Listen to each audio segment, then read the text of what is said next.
I'm Dave Flitcroft. Welcome to Inside the Sidelines. Well, tonight, obviously, we've got a special guest in David Flitcroft to Inside the Sidelines, which is a mouthful, isn't it, Flick? Try doing that, yeah. It's a mouthful. Who's come up with that? Alex! These cats, look at them. No, it's a real privilege, Flick, you know what I mean? So have Keith's best mates on. You don't talk about it. Listen, mate, I miss him. Don't see a lot of him, but when I look back at my career, we had the best times. You know what I mean? The best time, best people around. Loved it, but do miss it. I genuinely miss it. So at least you were involved with Nottingham Forest. Like Sean Dyche has gone now. That's another manager added to the axe. With Tottenham managers gone as well. 2 new managers into the Premier League. It's a trend, though, isn't it? You know, it's a trend that they start seeing and start looking at 3 or 4 games. If it doesn't go right, 3 or 4 games now, and you've always said, haven't you? You've got 3 or 4 games. If as soon as that starts to unravel, you're looking for the next one. And you know, Sean, if you've got a team now that you want to stay in the league with, you'd employ Sean Dyche. So I genuinely don't get it. I don't get where it's come from. Well, to be perfectly honest with you, looking at the stats, and if we want to talk about football, you've got to look at the stats now these days, haven't you? Sean Dyche has got the best win percent ratio since, I think, Cooper. You know what I mean? But, you know, it's a strange one for me. Everybody's of the same opinion. If you want to try and avoid relegation, you either get Big Sam out of retirement or you go with Sean Dyche. And I can't believe they've made such a call. Somebody alluded today in the fact that the owner has maybe reacted because West Ham, you know, have employed a manager that he sacked, and his worst case scenario would be West Ham, you know, relegating Nottingham Forest, for example. And I think he might have panicked, overreacted, but, you know, I think it's a shame. But when we first started our management journey, I think Chris Sully phoned me and said, you're only ever 3 games away from the sack. I think it's 90 minutes now, Flick. Well, the one that surprised me this week was Paul Gallagher going up to Barra. Surprised you? Well, it didn't surprise me that he got the job because the director of football wanted a coach and wanted someone to be able to manipulate. He's gone up there, got 5 games, thinks he's going to be there to the end of the season, gets 5 games, and then he's ended up. They brought Dino in, haven't they? They brought Dino Maria. Yeah, Dino's come in. That today, yeah. So that's another one. Even at League 2, where a manager's got 5 games. And then, you know, he's no longer in football, and now Paul's one of his first jobs. But I think there's this imbalance between an head coach, a manager. Will it turn? Has it started to turn with the likes of Cottrell and Ian Holloway? No, it's not turning, Flick. It's turning. No, absolutely no chance. I know what you're talking about. You know, Steve Cottrell, Ian Holloway, probably Gary Boyer to a certain degree. But what I will say is the director of football, and you've been one. Yep. But you've got a little bit of football common sense as well. And what I'm seeing now is you've got directors of football, head of recruitments, who want to control what a manager does. And they don't want somebody who's got a personality. I saw Tim Sherwood the other day talking about the Tottenham job on Sky Sports. And wow, he's talking about there's a fear of character. There's a fear of personality. There's a fear of somebody having more knowledge, footballing knowledge and presence than a CEO or a director of football. And I don't think, you know, football's going to change anytime soon. I think he'll be head coach after head coach after head coach. And I think that's why the likes of Alan Pardew, Sam Allardyce, you know, Tony Pulis, they're all doing these adverts now for Sky Sports. But I can look across then. I still think when that head coach model gets into a mess and then the season starts to unravel, and they start to look, are we going towards a trap door? They then bring a manager in. So they've got the head coach model. They think that's going well in pre-season. As soon as the results unravel, you'll see a manager come in then and start doing his work and going about his work and managing the supporters, managing the board, managing the players. But you're not allowed to manage a football club, are you, Dave? As a head coach now, you're not allowed to manage a football club. Right. So there's a total difference now, isn't there? You know, when I look at Chelsea, and I'm led to believe at Chelsea, for example, you know, the medical team, they're deciding how many minutes players get, whether they actually are fit enough to start a 90-minute game. And, you know, there's no doom on the medical staff, is there? Have you ever known a medical, any medical staff get sacked because you're losing football matches? No, I've not. But They don't, do they? They don't, but they're a fixed position now. So the medical staff are a fixed position. Who are having more influence over a head coach stroke manager. Without a doubt. They don't want a manager, they want a head coach, somebody they control. Yeah. So Cole Palmer, you bring Cole Palmer off, who's going to potentially win that game. You lose that game. So you lose that game, then you lose your next one. Medical team stay in position. The manager's probably going to get the sack because he's been told to bring Cole Palmer off because he's at 70 minutes and he can't play. And he's not allowed to explain that. Well, he can't. He can only explain it when he's... He can't tell the media that it's not my decision to bring Cole Palmer up. Yeah. You know, why can he not... It's like referees, you know, not being interviewed after games. Get the medical staff, the head of the medical department, to explain why Cole Palmer came off in a game when, 15 minutes to go, Cole Palmer stays on the pitch, we win the game, I don't get sacked.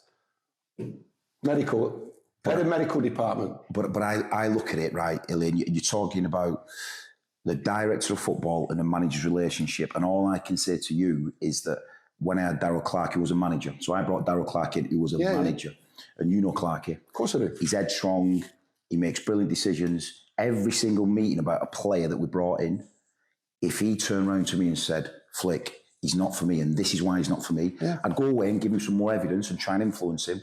There's one player I'm particularly thinking about. I went watching him live up at Fleetwood, and honestly, mate, I loved him, and I'm like, I brought him to the table, did the presentation, said, Dazza, I said, look at him, he's got all this, got that, and his passing range was brilliant. On the day, he made a big difference to the team, and he's gone, don't want him. I said, okay, explain why. There's something about him. I've done a few phone calls. He's not for me. No problem. He ends up going to another League One club, does really well. But I weren't going to sign him because Darryl wouldn't have played him. Do you know what I mean? And then on the flip side, Ben Garrity, we had to really convince Darryl to take him but we had to show him. We had to show him his runs that he made. And then we've got now David Worrell in the team. David Worrell's going to, so you start putting things together. But because we had that respect for each other, I wouldn't have signed anyone. You know when you've got that attachment to someone in your life. I get what you're saying. There's no question about that. But remember when we used to come up with, you know, what was our methodology with recruiting players? They had to be good players first and foremost, but they had to pass the test. Yeah. Would they go out for a drink with us, or would we want to go out for a drink with them? Would we want to keep the same company of the player that we were recruiting? I think it was really, really important. And we got it right so many times, recruitment. And if we got it wrong, we got rid of them straight away, didn't we? Yeah. Or as quickly as we possibly could. It just didn't work. But you knew that they'd fit into that dressing room. They'd fit into the culture. They wouldn't be a part of it. There's one guy that I'm thinking about that I remember you saying he'd come, suit on, big shirt out, and you said to me, we can't go out with a drink with him. And it proved that he didn't fit in, didn't gel in the squad, did he? Do you know what I mean? He didn't. He didn't. So they did, like you said, then they didn't fit him on the night out, that was it. It wasn't just a question of fitting in on a night out, it was the personality, it was the character of that person. Would they fit into our environment? Because our environment was quite strong. Recruited good people. What if the football side, they were really good though, and they could bring a lot to the team? But would that... It didn't quite work out like that, to be honest. I think, you know, we had an environment that was built on a really strong personality. And, you know, that was really important because not just me and Flicker, who were quite strong personalities, characters, some of them senior players, they were ruthless, weren't they, Flick? With respect to being demanding on the rest of the squad. They were, but I think every player we signed, you knew that they wanted that challenge. You knew that they wanted to, whatever was going to throw over them on a Monday and a Tuesday, and then, listen, we need you here on a Wednesday. They'd come. It was just total commitment. Then when we was travelling at the Cliff, and we'd say to them, listen, we're obsessed with the Thursday session, Friday session, making that right. We got the Cliff, and it was a case of, but make sure you're there. If it takes you 2 hours, I think everybody here would have been there for the whole squad and for the whole team. Yourself, me, Guy, Paul, they bought into the whole bit, didn't they? But there's no guarantees with recruitment, is there, Flick? You know, there isn't. And, you know, I would imagine within the course of a full season, your recruitment, what would you say you can get wrong as a manager? 30%? 20% of your recruitment if it's wrong? Don't fit right? Recycle? I think the recycle's the bit, probably 20%, I think 30%, and something's going wrong. If you've got, you've got 30% of your recruitment there that don't fit into what you're trying to do and the mechanics of it. But then the biggest thing for me is once I got it wrong, because I could tell someone I got it wrong. I'm like, listen, we've got this one wrong. I think so many managers, they'll keep that player around and trying to make him fit. I think it's having the bollocks to go, listen, he's not right for us. Speak to the chairman and go, hey, I got it wrong. Hold your hands up and move that player on, because one thing we always did at Rochdale, we always found a level. We signed good players and characters that would always fit into somewhere else. So whether that was going down to a non-league team and doing brilliant for them, we never got stuck with many players, really, did we? Oh, we used to sell them. Yeah. Well, Develop and sell. Yeah, develop and sell. But I think even the ones that we sort of half got wrong, you're going, yeah, I could ring a manager up and go, listen, it's just not quite worked out, but you take him and he's going to be brilliant for you. So when you was like involved with Rochdale, you got the final say on signing a player? Was it both of you, or was it the director of football and the head of recruitment? Director of football? Are you kidding me? Listen, we did everything. We managed the budget a lot. We had a CEO, Colin Gallick, who was amazing, right? Because some clubs won't he trusted us. Well, they don't let you know. That's what I'm trying to bring it. They do not let you know. But like it was our responsibility. It was Flicker's and mine's responsibility to manage the budget, no matter what we had. It was about like managing that budget, wasn't it, Flick? And recycling players if they didn't fit in. Flicker will tell you, you delivered a 7-year plan to the board, didn't you, Flick? It lasted 7 weeks. We did a fans forum. We should listen to this 7-year plan here, and we linked it all into the academy. And then we got a phone call, didn't we? Was it on Glenmurray or Alfie? It was Glenmurray, wasn't it? It was the January transfer window. No, we'd had a bid on Alfie, right? I think 175. We'd had the first bid, but then an offer coming for Glenn. So I went back down seeing Cole. I said, Cole, brilliant news. We can now keep Alfie. So you're thinking at least we'll keep one of them because they were a brilliant foil. Next minute, both of them went the same win, didn't they? No, Alfie went later, didn't he? Did he go the winter after? Yeah. Did he? He went in the summer, Alfie. Okay. But it's one of them, you've always got that, with someone like Illy when he's the manager, there were no one above questioning that decision, because we were a selling club. We had to sell. They trusted us, brought players in, put numbers on them, developed a lot of players, but we managed to keep a core group of players that always kept the new breed coming through, didn't we? We did, yeah. And it were good, like, the relationship worked really well between us and the board of directors. Not always. I mean, we were shielded from the board of directors, from the chairman, stroke CEO, Colin Garlick, who trusted us, didn't he? We had some great times on the training pitch.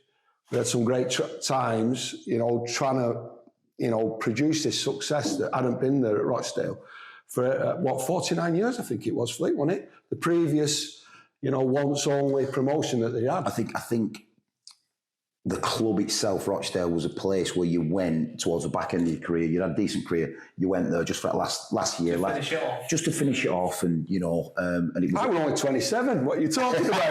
That's what I'm talking about. You. But no, that's what it was known as, and we had to completely reboot it because of Illy's insistence on developing players and bringing players in, and the budget dictated that because we bring players in on 500-600 quid a week.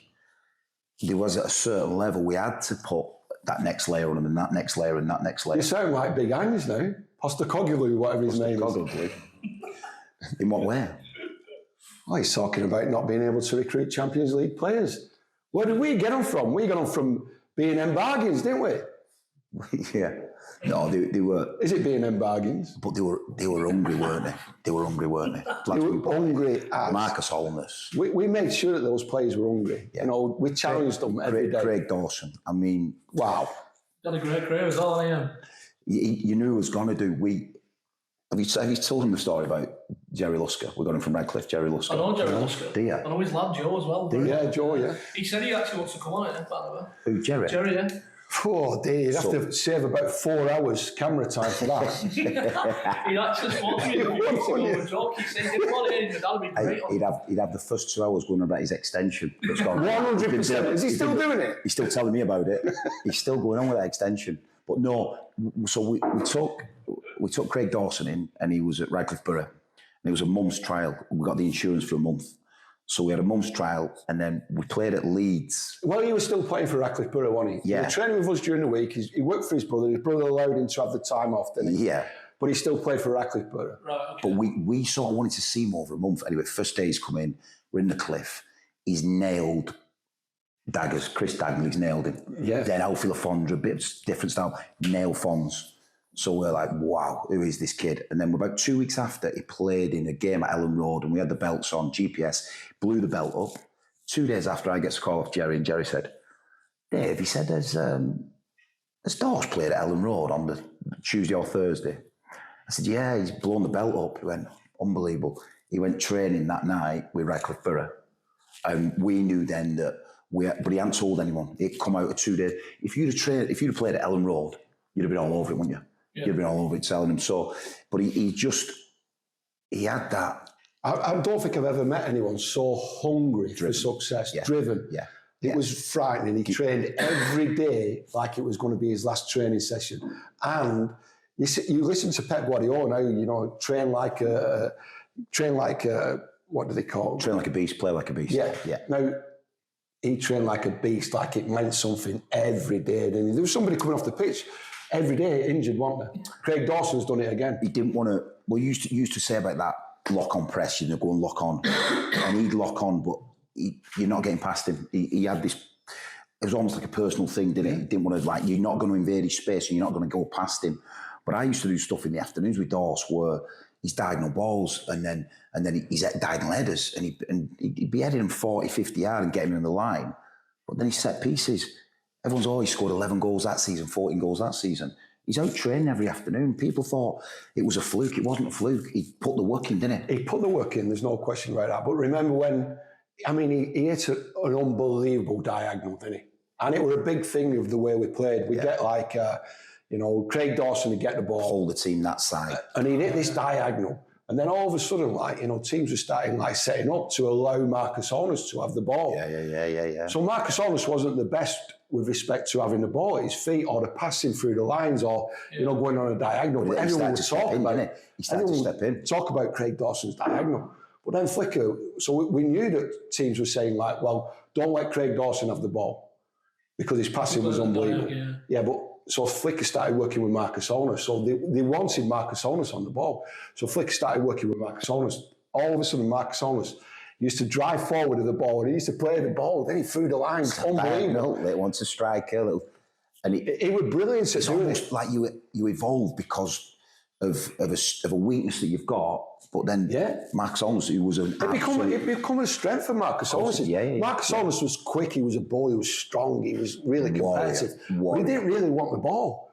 But the opposition made him have it. So then we made Marcus Onus accept the responsibility. Well, Flicker in particular, this is what we're going to do now. We're going to let you have the ball. We're going to make you have the ball. Craig's going to play it to you now, and you're going to do this. Do you know, just going back to recruitment, because it's mad, it's just come to me this, right? So when I used to sit with all the scouts, I'd go to games and the scouts would all be sat there and they see it and they go, look at that left back there. He's no good at the far post. He can't defend the far post, right? So I'm listening to this. So then he's now infected this scout. So this scout's going, week after, hey, I wasn't watching him, but he can't defend the far post. I'm thinking of Chris Hussey that I work with. So next minute, I started looking as a coach going, if we get Chris Hussey strong, build his muscle composition up, build him up, Futch used to do diagonal balls onto him. I used to go and ram into him, smash him at the back post so he didn't protect himself. Suddenly now you go and watch someone and that weakness, instead of a scout going away going, oh, he's got weakness, if you see that and can work on it, that's part of recruitment as well. And that's what every player, we added a layer really. Every single player that I look at, like Vaz Tate, it's part of scouting. Knowing what they're missing is probably the key. Knowing what they're missing. Yeah, I think with Vaz Tate, you mentioned Vaz Tate, I don't think it was anything to do with his ability. It was about making sure that we could challenge him and put him in the right environment. And the environment and the players challenged him because they knew he had the ability. But once we got him up to physical speed and have that desire, that real determination, he become, he become a footballing athlete. Well, when you see when he went to West Ham and you see the goal he scored, he took his top off. Have you seen you seen the picture? Yeah. He is ripped, you know what I mean? He was only boy when he was at Bolton. You've got decent little shoulders and that, but he was ripped, mate. He was ripped, wasn't he? He ended up being ripped, didn't he? Seemed to He stops in this kitchen. Give me one, yeah, very good. Sense up. He was only a young boy, though, wasn't he? That's terrible. He was just look at Sam, wasn't he? He was, but it's like everything. Sometimes, like, you go off the path to find your path, and I think he did a little bit. We ended up recruiting him because nobody else would take him, and we were looking around. And again, I'm talking about, you know, B&M bargains and things like that. I'm talking about, like, you know, trying to recreate somebody's footballing journey, if you like, and we did it with Vaz Tay, but nobody else would go anywhere near him. Nobody. All I got was negativity off anyone else who I spoke about. He had that knee complaint as well, Ellie. There was an all. We got told, don't it? You're not signing him. Not signing him. The doctor said you cannot sign him, and we're going. I had to sign a waiver. Yeah, I had to sign something to say it was my signing because the doc was the club doc was, you know, and we had a chairman owner who the doc had to sign everything off on his behalf, and the doc was saying, "Listen, this is your signing." We ended up signing to West Ham.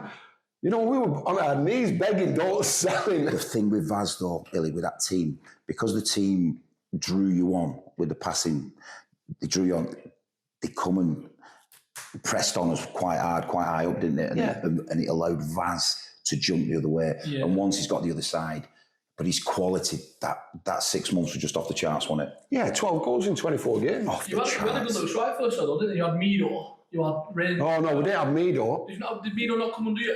Yeah, he did. Oh. Well, but later on that. Right. That was like, that was... Range, weren't you? That was a bad signing. You know, it was a really bad signing. Not with respect to Mido and his ability, but the wrong time to sign Mido. There's no question about that. That's one from me, like, where I got it totally wrong, but I thought to myself, like, we can work a little bit of magic with Mido because we've done it with so many players. Yes. Wow, was I so wrong?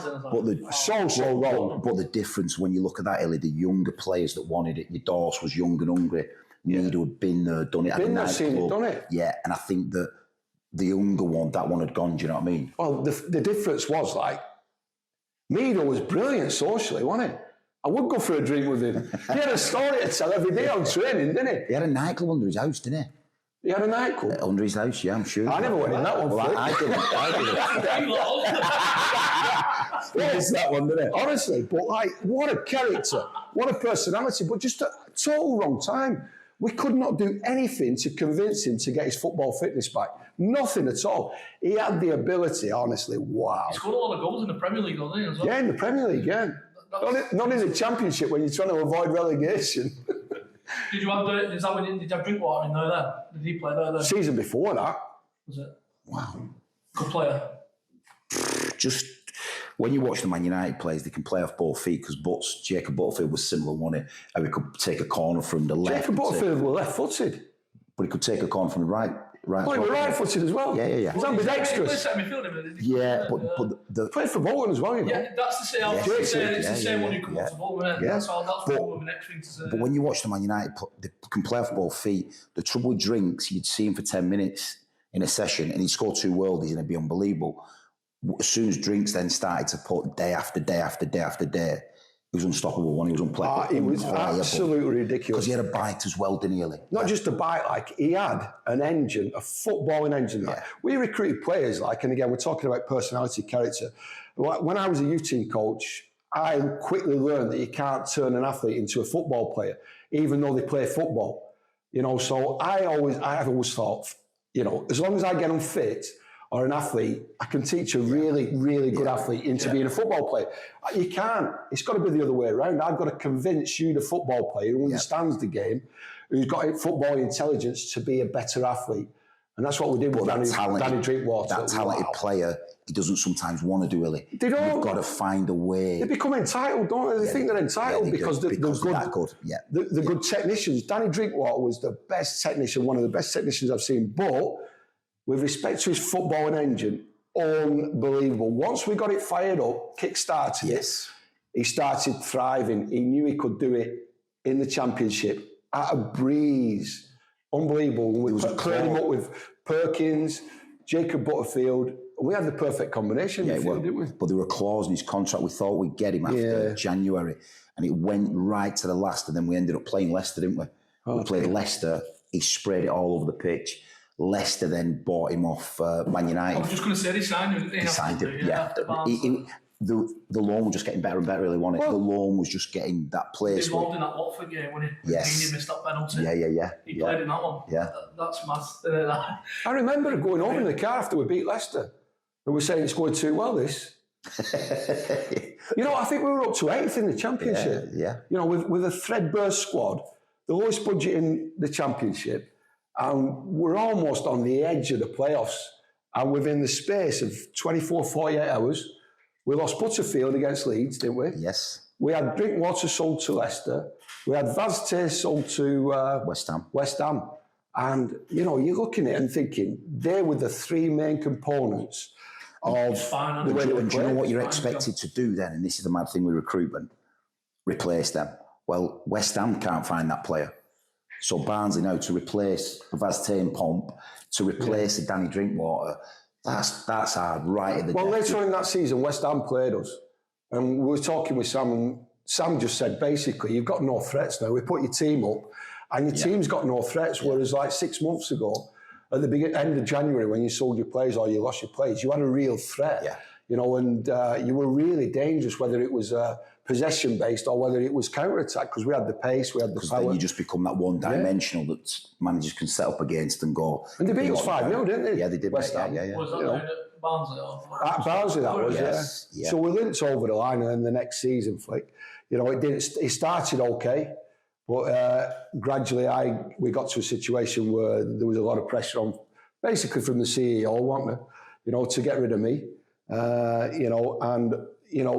You can't fight that for too long. We talk about 3 games. Patrick was as good as he possibly could with me, which was the owner, and Gene. But obviously, from that point onwards, you took over. You did an unbelievable job, didn't you, at retaining Championship status, which was the main aim. Every time we went into that office with Patrick, we need and we want Championship football, even though we were operating with the lowest budget in the league. Right? And we managed it, and you managed it. And everyone thought it should be easy at Barnsley. It weren't, were it? Because you did tremendously well to keep them up. Yeah, but I think where it got lost, and at these clubs that have got tradition, and Bolton are going through it now, you've almost got ghosts of players that we've seen Anelka, we've seen Djokovic, we've seen Akocha, and you've got them ghosts. And I think at Barnsley, they were them ghosts that we were signing the players we were signing. Well, many were the ghosts. Where at? They were still in our squad, weren't they, at Barnsley? No, but I'm looking at some of the players that they've had in the past, that they look at our players then and go, who signed these? They don't know. The fans don't know. But there's a perception and reality about everything in the live football, right? I get it with Bolton. Bolton have been there. They've been in the Premier League. You're right with the Djorkaeffs, but the one-season Premier League clubs, they find it the hardest, don't they? Because they continue to dream about that one season. Yes. Instead of it being a real reality for Bolton, which it was. There's no reality in Barnsley being a Premier League club, is there? No, it's that 1 or 2 seasons that they have there that they locked in, and they remember that, and that's all they want to remember it by. What it's like. But I do agree that there is an almost, like you say, a ghost, which is Premier League football, which has hurt so many football clubs, hasn't it? Of course it has. But, well, it's hurting Leicester at the minute. Leicester now, they've built the spaceship, which is the new training ground. They put the infrastructure in, and everyone still talks about that Premier League winning season, but no one's looking at the reality of now what's going on. And fans will always look at, they don't know the context, they don't know what the budget size is, they don't know that you've got 2 hands behind your back, they don't know what you're trying to do with balance the books and that. And I think that's where I now look back on that time at Barnsley with a 3.8 million budget that we had. That non-league teams, these 3 non-league teams that are spending that money, no. That yearly, yeah. Who have you got? Yeah, over the squad. Who have you got then, non-league? So, Final up there. Carlisle will be up there. You've got Forest Green will be up there. York will be up there.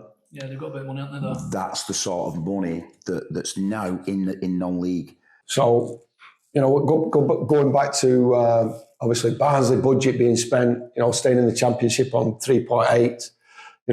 I suppose for me, looking at it, I thought you were pretty much disrespected the very next season, but under a little bit of pressure, and we know where the pressure was coming from, don't we? I don't know. When I look back, and I've reflected early on that, we stayed up with a group of hungry players, and then we went away in that summer.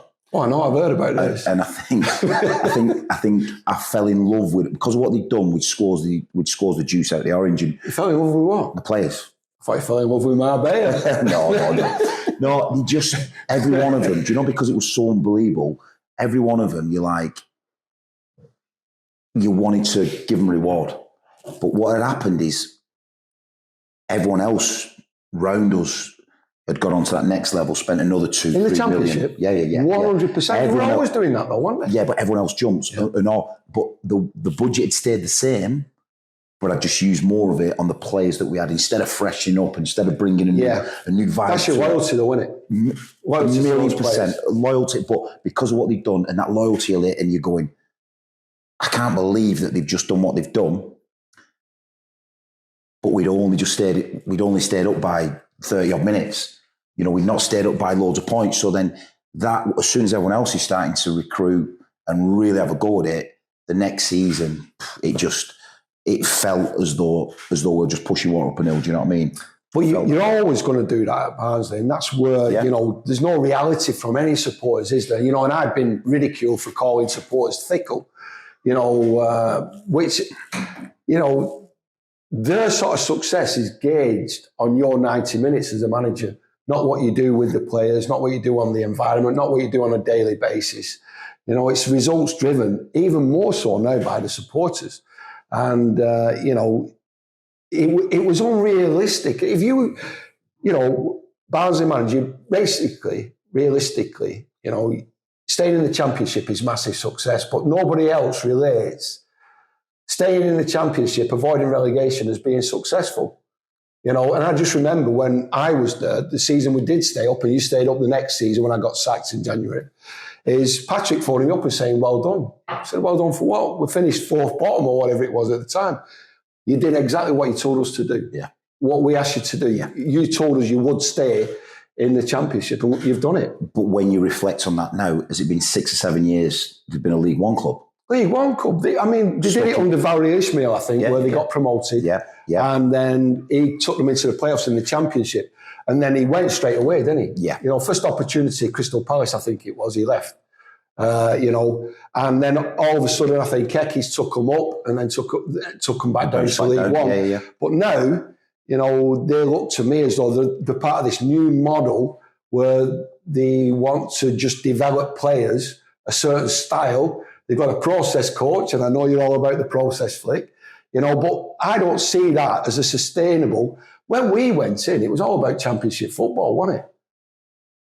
They wanted the big games. They wanted to compete, and the Barnsley fans wanted them big games. They wanted to go and compete with a Burnley. They were in the top, compete with a Watford, compete with a Leicester. That's where they saw themselves, and that's where they were. But whether that's the reality or whether that's the model now, that's this. Developing players, developing managers, because they've had a success at selling managers and moving managers on. But that cycle, it only takes what you said before about them 3 main influences in the team, and it can unravel pretty quick. It can unravel pretty quick where you're looking and saying, we've got this cycle and the cycle's turning and we've got that next generation coming through. If you don't replace that next generation, the cycle. We used to call it a layering system. Yeah. I remember prior to us leaving Rochdale in the first place to go to Barnsley, the layering system at Rochdale in their academy was just being built. It was being built by Chris Beach and Tony Ellis, wasn't it? Yes. And I'm not being funny. When I went back to Rochdale, they were there. They were ready for the picking, the young players. And to support a small budget in League Two with the complement of players who Tony and Chris Beach, by the way, developed for us, and we'd left and gone to Barnsley. But when I came back, I went, wow. But how did you get, the players that were that young? This is what the bit that, when I look back, and I were doing it at Bury, 16, 17-year-old, 15, 16, 17-year-old players in a first-team environment. The risk and reward in that. But how did you get them to that level? Because it's still... It wasn't... Again, we're talking about personalities. We're talking about, like... Who's the midfielder you had? Dan Adzed. Dan Adzed. He was training with you. It was him and Luke Matheson. They were training with us at 14-day release. Oh, my God. 14, 15 and 16. Yeah, he did, yeah. But they were recommended by Tony Ellis, basically. Like, these are the right type of footballing people for you and the environment. But in the environment, you have the likes of Jim McNulty, Brian Berry Murphy, for example, who can look after them, guide them. But they had to be good technicians, good people. There's no question about it. They couldn't thrive in that environment. And then they were accepted by, we always said this, they've got to be accepted, Callum Higginbottom. If they're not accepted by the senior players in the squad, they're never going to belong in there.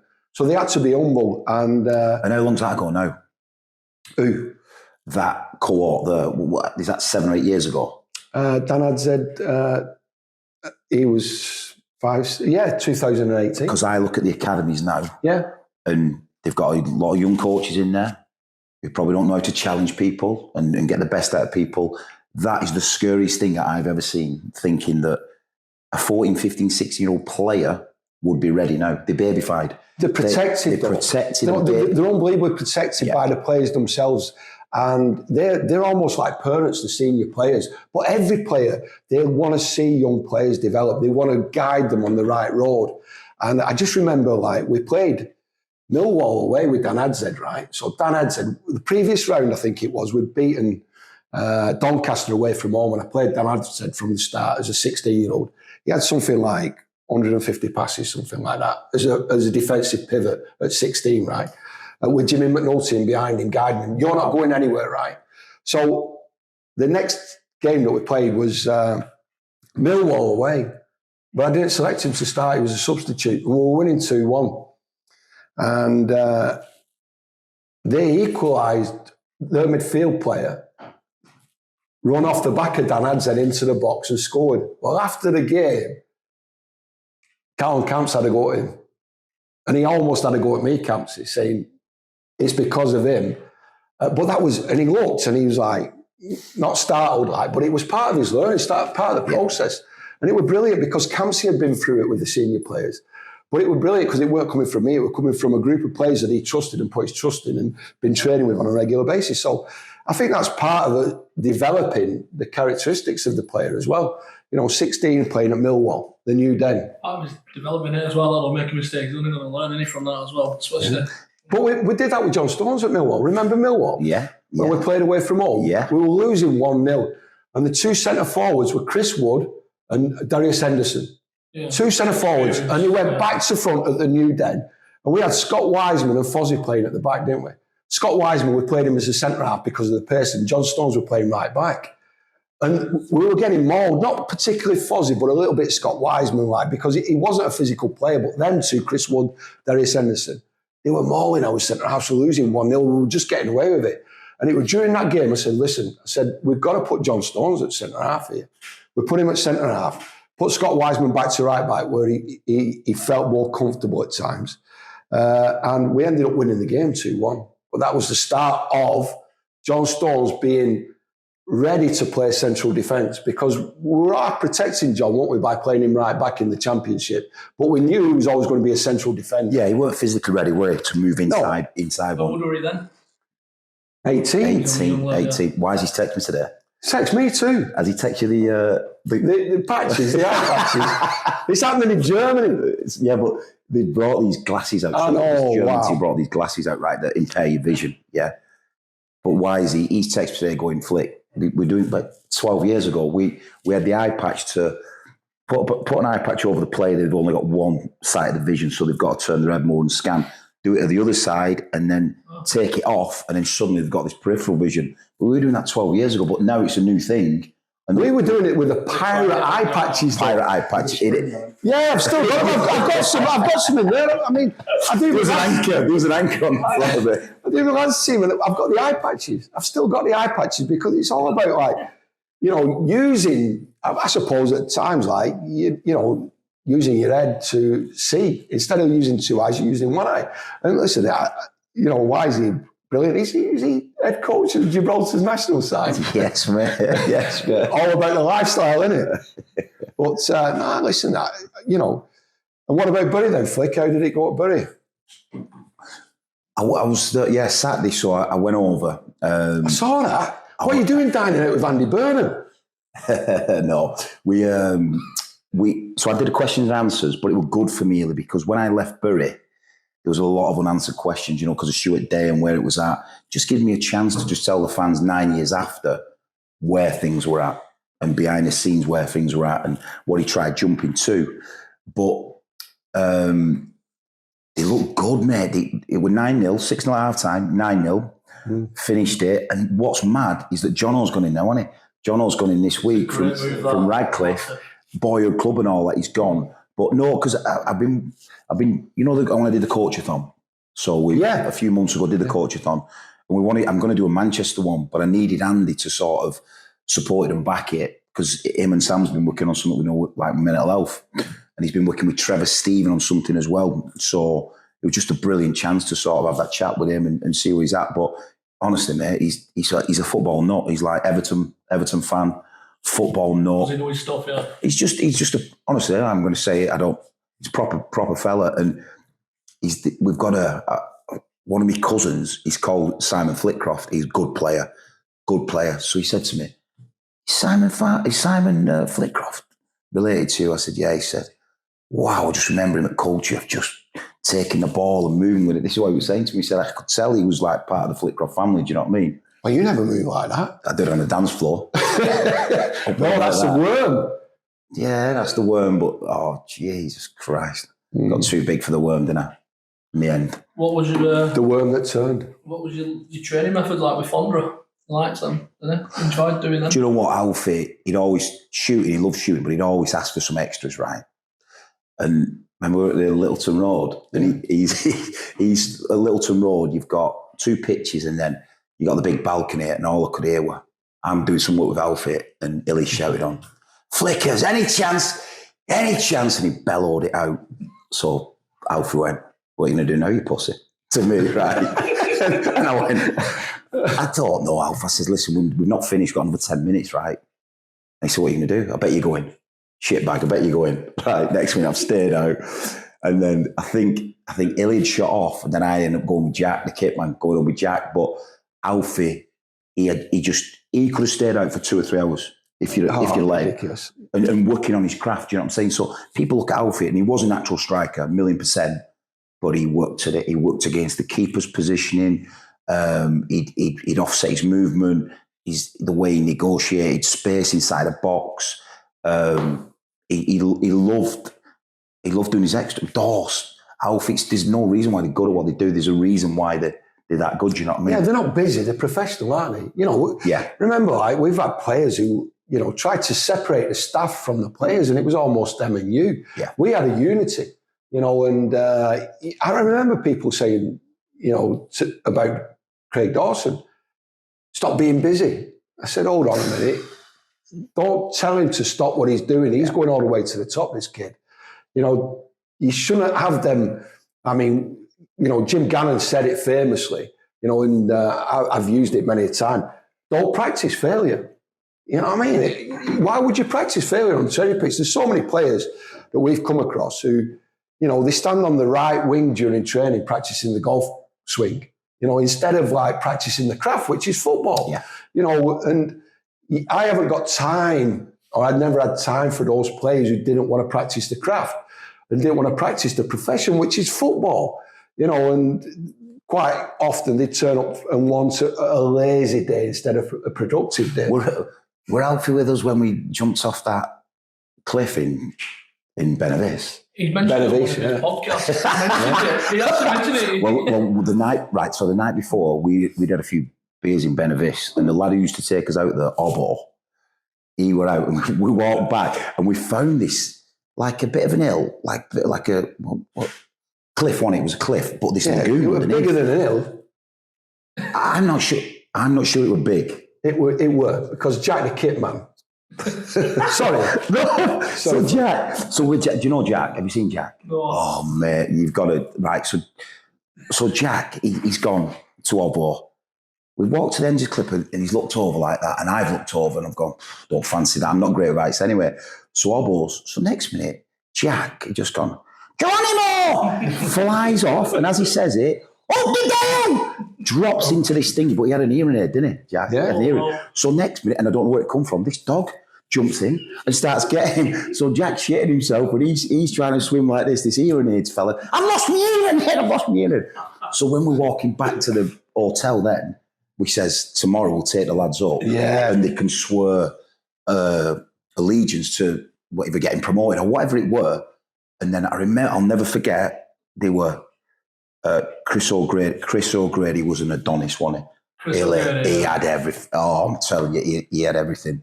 And I remember he froze, Chris froze, and we're all looking at this chiseled out god, froze, and then Iggy did it. Iggy was balm on it. Iggy did it. Backflips it, didn't he? Yeah, Iggy's flipped it. Was it high as well? Oh, yeah. Yeah. You were on that point where there was a bit of doubt, like, you know what I mean? As you were approaching, you're thinking, should I really be doing this? And then once one of the players went off, you're thinking to yourself, hold on, I'm the manager here. I'm going to have to do this, like. So we all did it, but then you've got the big lads who were going, I remember Iggy climbing back up and saying to Chris, we need you this season. We need you. You've got to come in with us.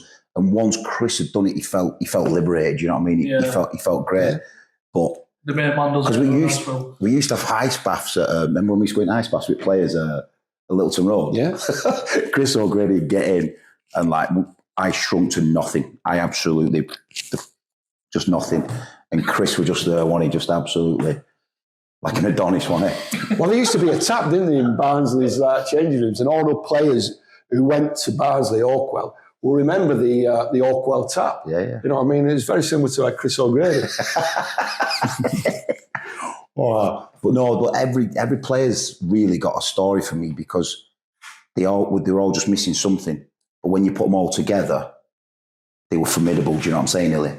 Every single one of them just had that missing piece that you recognise and you go, do you know what, I'm going to give him that. I'm going to give him that support. Well, he needs that from me. I'm going to give him it. You didn't have that at Bury though, did you? I mean, as a opposing manager, I'm looking at you at Bury and thinking, this is Flicker's real opportunity where he can get the best of the division to get promoted, and you did it.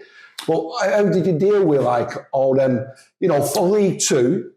Yeah. They were the best players in League Two, weren't they? You recruited a brilliant squad of players. Yeah, but the biggest thing there really then is that you spoke about before. You've got Rochdale and you're managing Chris Dunph, you're managing Cole, Andrew Kelly, people that wanted to help you. Do you know what I'm saying? Yeah. I've then got to manage a chairman that is absolutely, this is what we're doing, we're getting promoted, and that's what we're doing. I had the budget to get promoted, but I look back at like Nathan Cameron that I nearly got rid of, that I kept.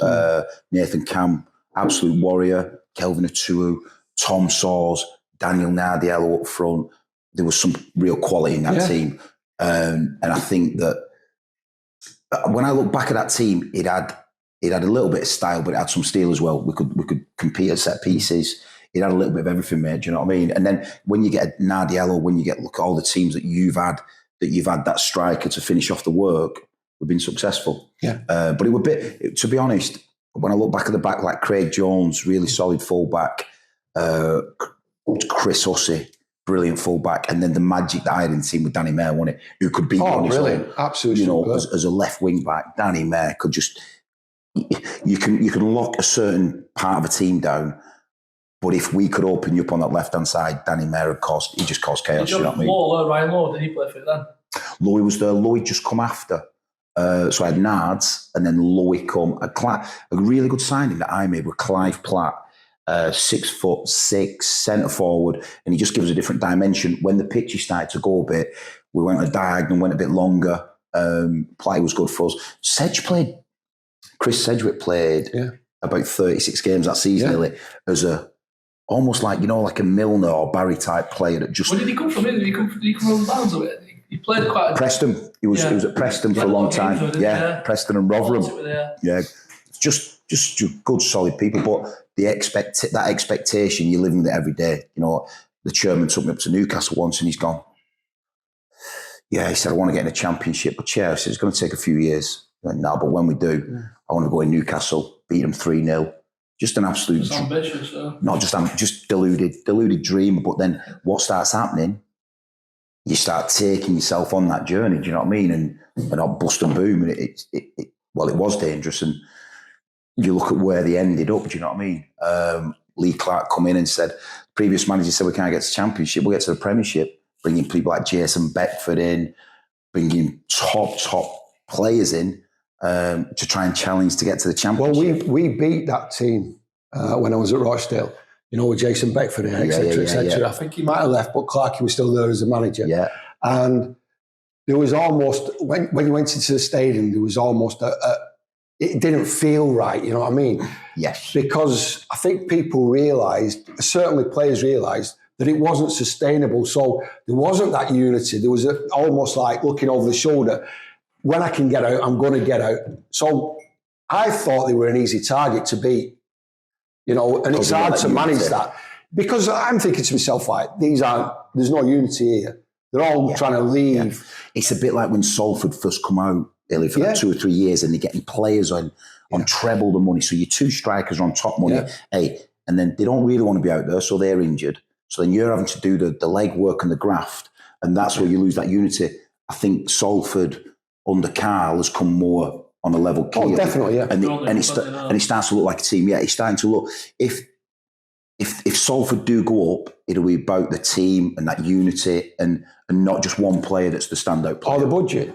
It won't be about the budget, will it? Yeah. It'll be about the team. It'll be about the identity, the unity, which you need. And we took advantage at Rochdale playing against the superstars of Bury back in the day by having that unity and that ability to, run all over them, if you like, a little bit of honesty and good players. Do you want to talk about our time at Bolton?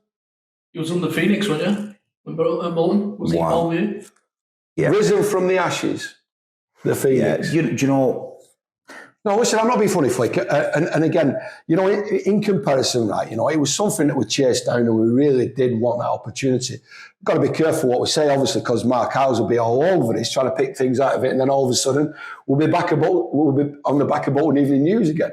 And he's somebody I consider to be, a friend of now, because I do a lot of stuff with him, like.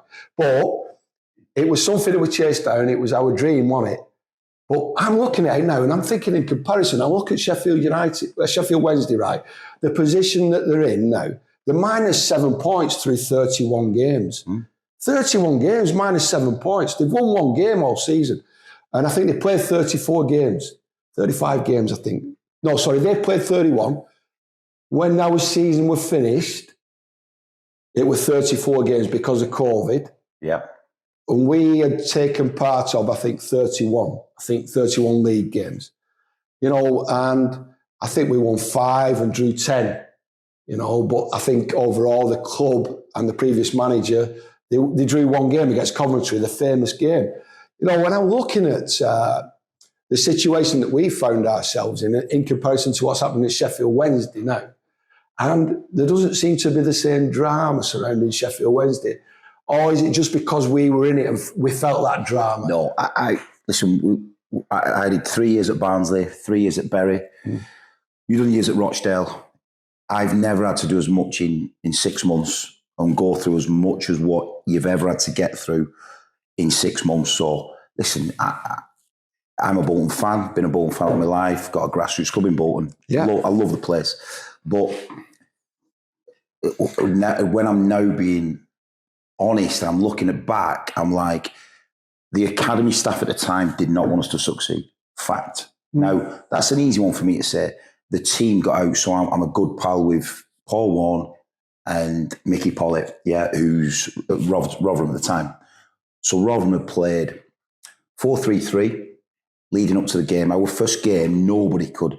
I'd played 3-5-2. Illy's had played 4-3-3, 4 diamond 2. Nobody could name that first starting team that went over to Rotherham.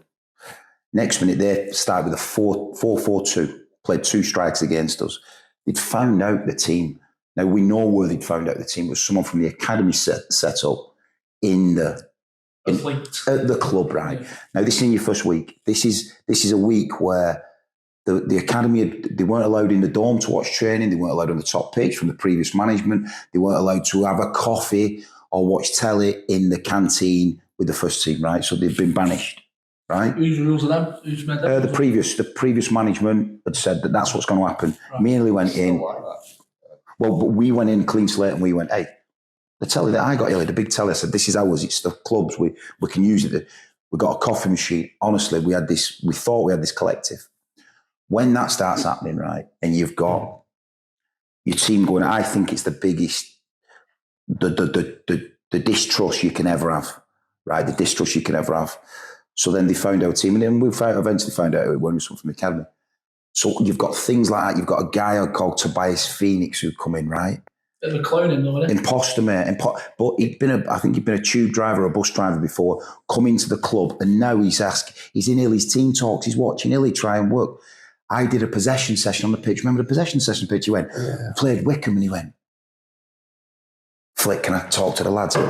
Tobias, he come down in his suit and all that on the pitch. I went, what do you want to talk to the lads about? He went, I know we're going to win this game. I said, what are you talking about? And he went, Akin Fenwa. He went, he's got a knee brace on.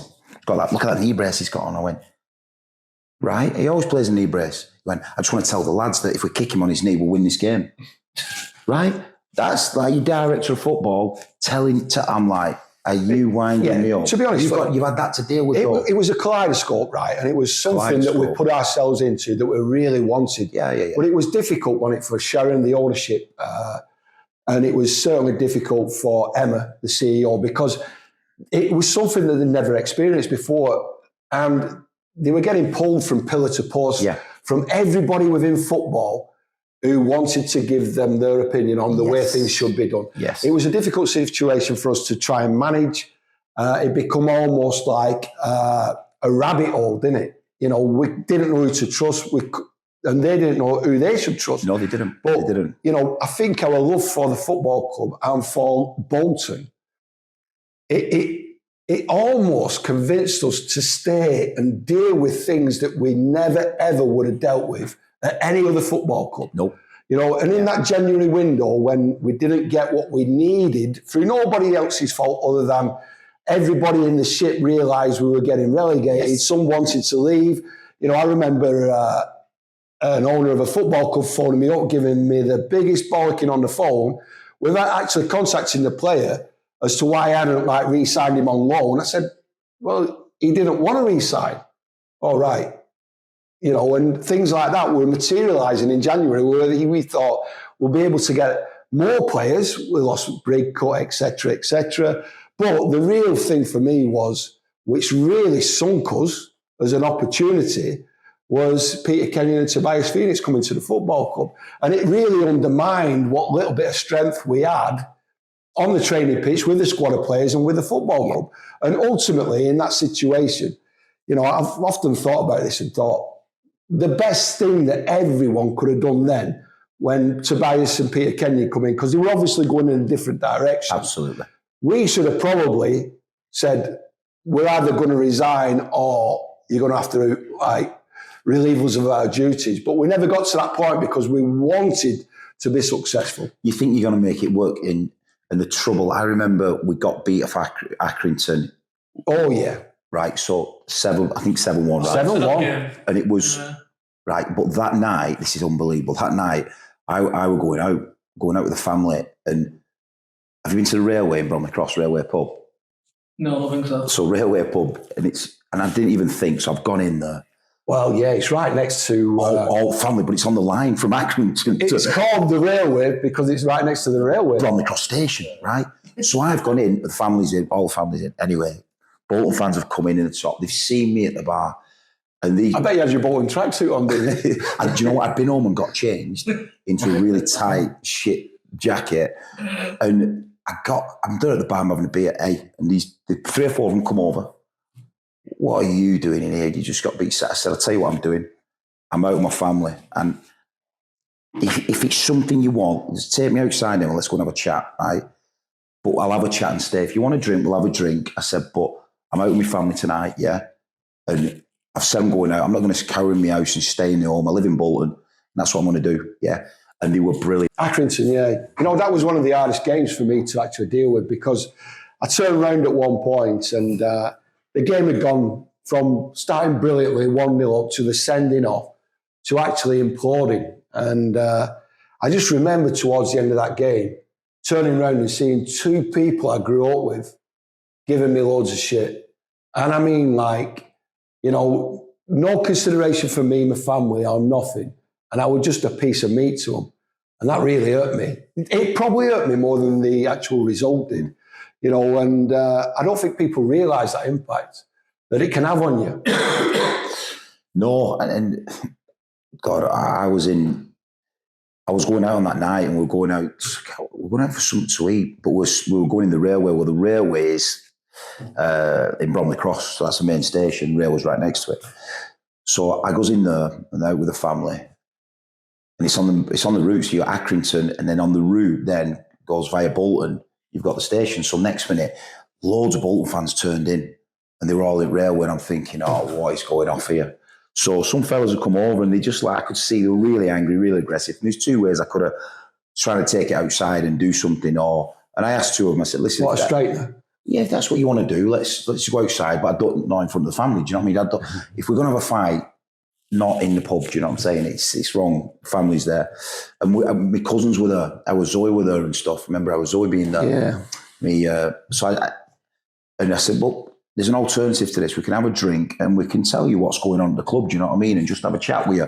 And to be fair, got them a beer and we had a chat and just give them a chance and just calm them down. And once they calmed down and realised that you're a human and you're going out with family and that it matters. I'm as sick as you guys. You know what I mean? I'm a Bolton fan. We've rocked up and we've delivered a really bad performance, but we'll try and get it right for Monday. And in the end, it worked out all right. But just you're surrounded by Bolton fans after getting beat that much, and because you're from the town, it's amplified, isn't it? It's amplified, really. It's really amplified. You can't get away from it. Do you know what I mean? No, you can't get away from the demand, and I think that's the biggest thing about Bolton. You talk about goals to the past.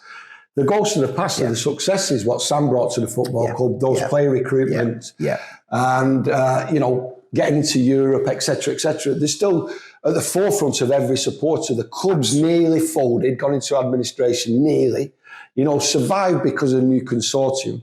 But when we went in, there was no structure, nothing was there with respect to. There was a lot of staff who hadn't been paid, who had been mistreated, and it just about had enough. And it was difficult for them. Well, everyone else, Illy, before that, had gone to other, whether that's media or whether that's coaches or whether they'd gone to, I mean, where Bolton is, and you look at every surrounding club, and that Burnley's Cat 1, and you've got Man City, you've got Man United, then you've got the women's. You've got all these clubs circulating, and I think the Vultures just... So when we went, it was a shell, and I mean every single department was a shell. And that's what surprised me, because when I used to drive past the stadium... It's an amazing stadium. One day, I might be lucky enough to be able to work there. When I got inside, and when I got inside the training ground, I couldn't believe... Like, no tellies on the walls, stripped off. Ash, a local lad, he rung me up. He said, listen, do you need any help? I said, yeah, we need a telly. I said, we've no telly to do our analyst work. You were in a caravan. You were in that little caravan, weren't you, at the start? Porter cabin, isn't it? It were a caravan, Ellie. I could have hooked you up there. Caravan? It were a caravan you were in there. And I just remember... And then we got your manager's office and stuff. We got a coach's office, and we just, honestly, every day you were fighting. And that's the thing that was driving me mad as a Bolton fan, that because of the budget and the players that we could only afford and could only bring in, you were delivering them to the Bolton fans. And they're like, well, we've been used to seeing the best players of that era. And I sort of grown up on the Bruce Rioch era. So like, the midfield, Stevie Thompson, and, you've got... McGinley's as well. You've got McGinley's and Walker, man. It's like that McAteer, Stubbs, David Lee on the right wing. Do you know what I mean? So that's I come from that generation. And then as a real Bolton fan, 14, 15-year-old at Burnham, to then luckily seen through a different lens going, Anelka and JJ. And the days on was on. honestly, unbelievable. Right. So That's hard for a Bolton fan. That was hard, and nobody knows. I've never really told anyone what we've just spoke about before, because you keep it internalized, and you go, do you know what? We'll just carry it around. But yeah, there's a lot going on. Well, I think we did carry a lot around, and we still carry a lot around with respect to the time now. And I think you should do as well. We see so many managers getting sacked, but there's never really an explanation as to why, other than results. But nobody sees the inner workings of why. The structures, there's so many heads of department who try and control the head coach and the manager. Do you know, when Ian was in charge, when Ian took the team, and he started to struggle for about 6 months, and then he got rid of Tobias. He had the power. He got a few results, got rid of Tobias, and then suddenly Ian was allowed to build what he wanted to build and to build out from that point. We were just in that wrestle. We was in that fight. We was like, what? Every day. I think you're right, Ellie. I think if you had the time again, you'd just gone, I ain't putting up with this bollocks. And gone. And knowing the impact it had on us. We were weak with respect to not getting the results that everybody demanded. Yes. And we become weaker to a group of players because we accepted Peter Kenyon and Tobias Phoenix. And we tried to embrace it as much as we could. But we were doing something different than what we would normally have done. And the players saw straight through it. I remember a recruitment meeting. I'll never forget this, because I like getting my bollocks on the line, and he's one of them. Love him. You could have someone train. I've seen managers have an 8-week trial and still be undecided. After about 3 days, we're like, he's for us. You just know. You know the DNA. He's for us. So I remember the left back. We need a left back. And Tobias come in with a list of 20 left backs. So I went, go on then. Oh, I've got your list of 20. Hey, go on then. What? Just pick one. Because we only need one. Oh, he absolutely shit himself. Because my kid who's 12-year-old can and have a list of the current left backs, right? You got to pick one to operate. And that's the difference. When you think you're getting that support and think you're getting that help, you weren't. And did you take anyone off that list? Did we sign anyone off that? Did we sign Chicks? No, Adam Chickson was before that. Was he? Adam Chickson's contract expired in January. We ended up getting the lad from Hull City. Yes. The left back. Young kid, did really well for us, to be honest, under difficult situation. A little punchy, yeah. But sounds some good players there, though. Like, you've got a good 10, 11 players in, didn't you? Then? It was difficult to try and integrate the players. But it was a journey. When it was an experience, a life experience, a footballing experience. But it certainly tested us. And, I think it left us with a lot of, not self-doubt, Flick, but I don't know how to say it really, Flick. It was difficult with respect to trying to find the answers. Yeah, I still think, though, when I look back at like Adam Senior, and this was a kid, right, who we'd started a gym program, we'd do it in the morning, and Dennis Politic, right? Now, Dennis Politic, if everything would have been aligned, this kid could have been a superstar for Bolton Wanderers, in my opinion.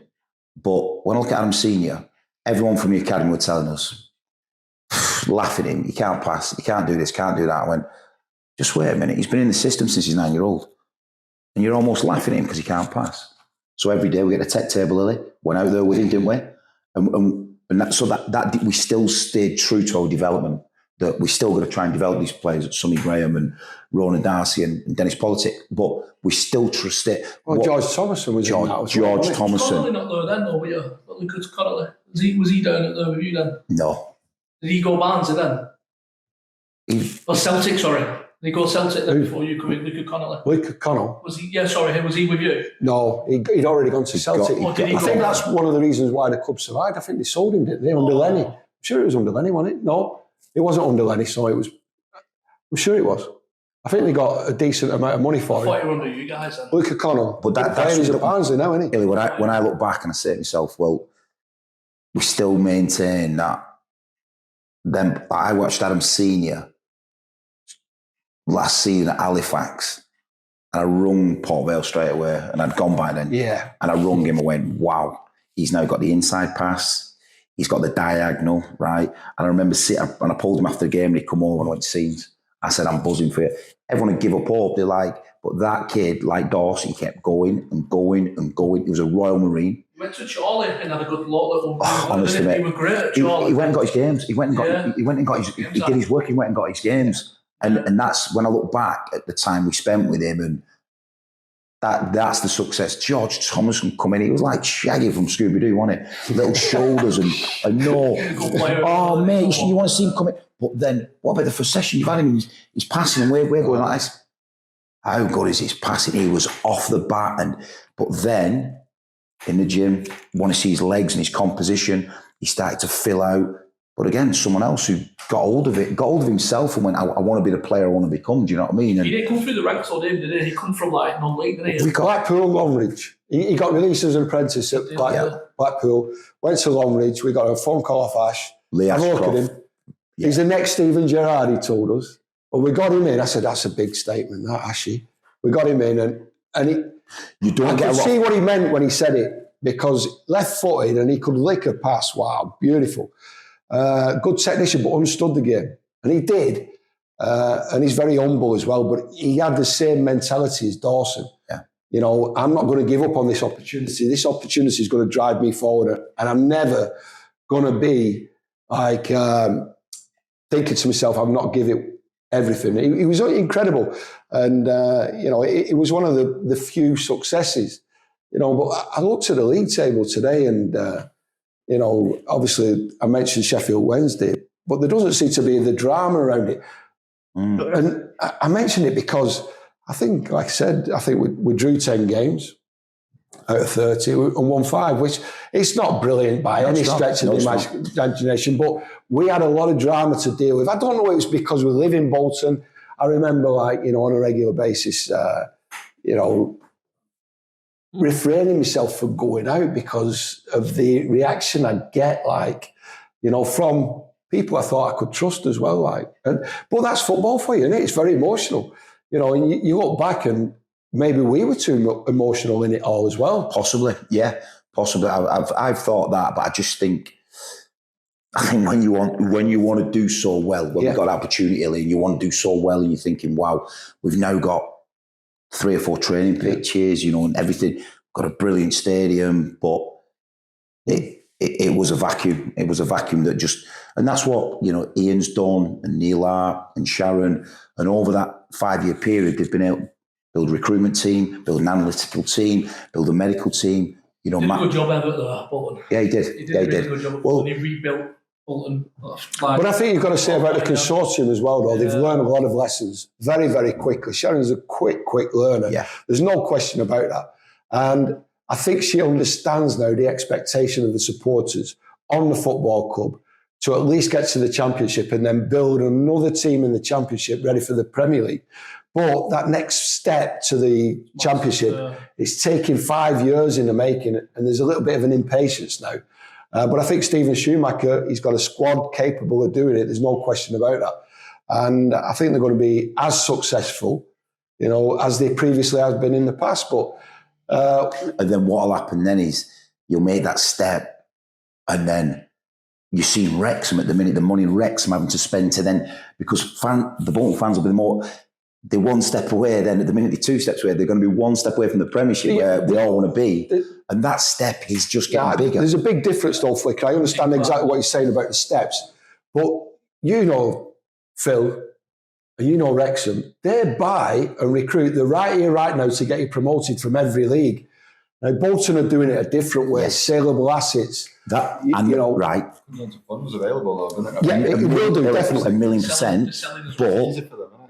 But the fans won't see what the mechanics and that, what you just No, they don't, about. because they want the 3 points, they want the promotion. They demand it. So they've got to get the balance. And, you know, it's not going to be it's not, if they do go up this season, it's not going to be a Wrexham where they've got £9-10 million to spend on one player. Yeah, but I think, I know what you're saying, but I think if they do get promoted this season, there might be a possibility for more investment more partners. Yeah, okay, and the revenue, and Bolton are back on track. Yes. I think that sort of mentality. Yeah. Better players want to come in. I think so, Because they're a massive club, they're a club who want to go. We'll play for them and come into 32, 33. So do you think next season, if we go up, that we'll spend 10 million quid on one player? I think we'll probably sell the odd one or two players and we'll just stubbish with that, bring a few loans in, Premier League clubs, because they will loan them because they've not been playing. We'll bring them in, we'll get like, okay, you're not playing, we'll loan you out, we'll get a couple of quid for you, pal, and then we'll just bring out, do you know like on who's on the fringe of Premier League clubs? You know, like teams like Southampton's kind of players who's coming to the last 5 months of the career contract. For me, though, I look at one of the most successful loan signings over the last 2 years, and Conor Bradley fits to the system. Liverpool trusted him as well. And Trafford. And them are the ones that, if you can get 3 or 4 of them, if you go into the Championship, Was it Sunderland that went up, but like 6 or 7 of them were loan players? Is that why then they bought so many? Was it? Last season, I think so, yeah. That's why they had to buy loads of new players. You're only allowed to play 5 loan players, aren't you, with match day squad? You can have like 7 or 8 during the season. I think you can have up to 9, actually signed, but only play 5 or include 5 in a match day squad. We've got about 8 or 9, haven't we? We've got quite a few, haven't we? I'm not so sure on loan signings. Yeah, we've got quite a few. I remember seeing it because I remember seeing something like the 8th loan signing was that lad we signed over a week. Say you've got an injury and they might be back in March, you can get away with it, but you can usually get away with 6. But if you start having 7 or 8, and you sign the stand, you can't have loan signings sign the stand. It causes massive problems, and from club to club basis, relationships get strained. There's no question about that. But I do think though, if Bolton do go, hopefully fingers crossed, maybe go on a good run, get a win tomorrow, fingers crossed. But I think if I was Sharon Britton now, if you go up next season, you'd be like, let's just sit above relegation. Anything above that is a great season for us, and we just keep building and building and building. Just bring a few of the younger lads in, mix them in, get them loaned out, bring them in, and just keep developing that. You don't want to go like, let's go win promotion this season because we've not got the squad to do it. We've not got the money. We've not got the. But if you go up, the more fans not going to turn up as well. We've sell out here enough every week. It's Championship football now. It's not. It is. But I think what Wrexham's shown is that they're not. You get 2,000 or 3,000 more fans doesn't really change the running of it. The sponsorship, the investment. That's what's driving them now to this massive football. TV as well, isn't it? But listen, you mightn't get 100 grand for that, 150 grand, but when they're getting them big sponsors in, and outside sponsors and outside investment, they reckon it's worth 350 million now from a £2 million investment. I've spent a lot, but they are attracting, and Bolton's got that tradition, Bolton's got the history, Bolton's got the stadium, got the infrastructure. So like you said, mate, they will be able to attract that type of investment, hopefully. Do you know when you was at Bury and you got promoted, did that attract players in there? Did you get a few players who were kind of dropping end of the career and like Bury have gone? Not really, because we're in League One and we had a decent core, but it allowed me to get Leon Clark in. It allowed me to get James Vaughan, Jacob Mellis. Oh, Mellis, yeah. Mellis come in, Peter Clark come in. So I got players that I felt were above Leon and Vaughan were above the level. So I'm thinking they could get us to the Championship. Probably would have took another 2 seasons to get the rest of the team around it. But did you not come against Sunderland? Sunderland get relegated. Was that like your first game of the season, Sunderland? It was. Yeah, I remember that. Yeah, I remember it. Yeah, I remember Vaughan playing against Sunderland. They did a big thing about him playing because he played Sunderland. Yeah. They did like a bit of documentary on him. They sold him 900 grand. We got him a free. Sold him 900 grand. Leon Clark got him a free. 375 grand. Chris Hussey from Sheffield. He was brilliant. Everyone said, "What are you doing signing Clark here?" Who were you keeper then? Who did you have? Poppy. He was the season before. Poppy was season before. Yeah, then I got Backman in. I had a nightmare with keepers. Flicker has about 7 keepers a season. How many players? I won him a pro license. Listen to this. I won him a pro license. The keeper killer. So John Actiberg, who was the Liverpool goalkeeper coach, he come over to me, and I went, "No, sorry, I'm just got my breakfast plate." I'm saying, "Lads, can I come and sit down with you? Do not come anywhere near us on this course. You're the keeper killer. Give it one of them down at St George's." But do you know what it were? And I've a centre forward. I'd forgive for missing a chance. But a keeper, I was too emotional with the keeper and trying to make someone a perfectionist. And it was like being a young manager and being too emotional with it.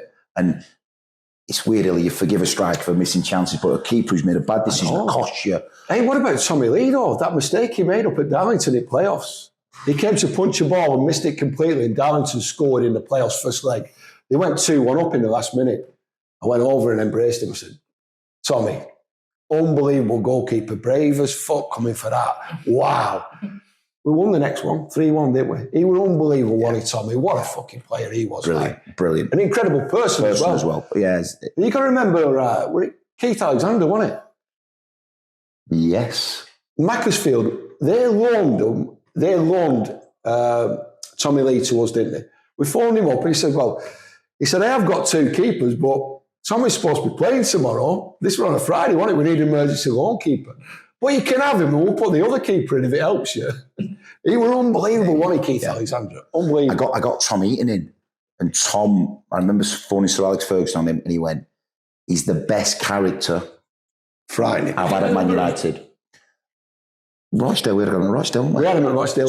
You can't ask Flicker about keepers. He doesn't know how many. He's had that many keepers. I have had a lot of keepers. I had Backman. I had Christian Walton. Christian Walton come in. I think I remember him. Yeah. Well, they went to Ipswich. You were brilliant. David Button. Button. Well, we had David Button at Rochdale, didn't we? Frankie Fielding. We had Frankie Fielding. We had Tom Eaton, didn't we? Frankie Fielding was good though, wasn't he? Brilliant. Unbelievable. Frankie was ace. I thought, yeah, he was. Frankie was mad. He was mad, wasn't he? Mad, but knew the game, didn't he? He was brilliant. What a personality he was like. Unbelievable. And again, when you're talking about personalities, character, they owned it. They were brilliant, honestly. And the bigger the personality, the better. And it's easier almost at times. Do you leave them to their own little thing keepers or what? Or is that what people just joke about? Or do you keep them, are they their own breed? Do they keep them away from the lads? They have a relationship with a keeper coach, which is really important. So you've got a relationship with a keeper coach. But what Illy started to do before most of the managers is in a possession session, they'll be on the outside of that. They'll be starting to get used to playing out from the back. And, it's on trend to do that. But they've got to have a feel for it. They've got to know the game. If they're playing for a Keith Hill team, they had to know, they had to understand football. They couldn't just be, I'm locked in my box and I've just got to make big saves. They had to understand the rhythm of the game, really, didn't they? For you, they did. But again, it's become too trendy for me. Where it's like one of the first things, isn't it, that a goalkeeper must have now. He must be able to play. Pass completion is more important than saves made. Yeah. Sweeper keeper, isn't it? Sweeper keeper. Yeah, you have to off your line now. I think I was a sweeper keeper. I was that deep as they said that. Anyway, Flicker, one of the best managers you've ever met, personality-wise, after the game, for a drink, maybe.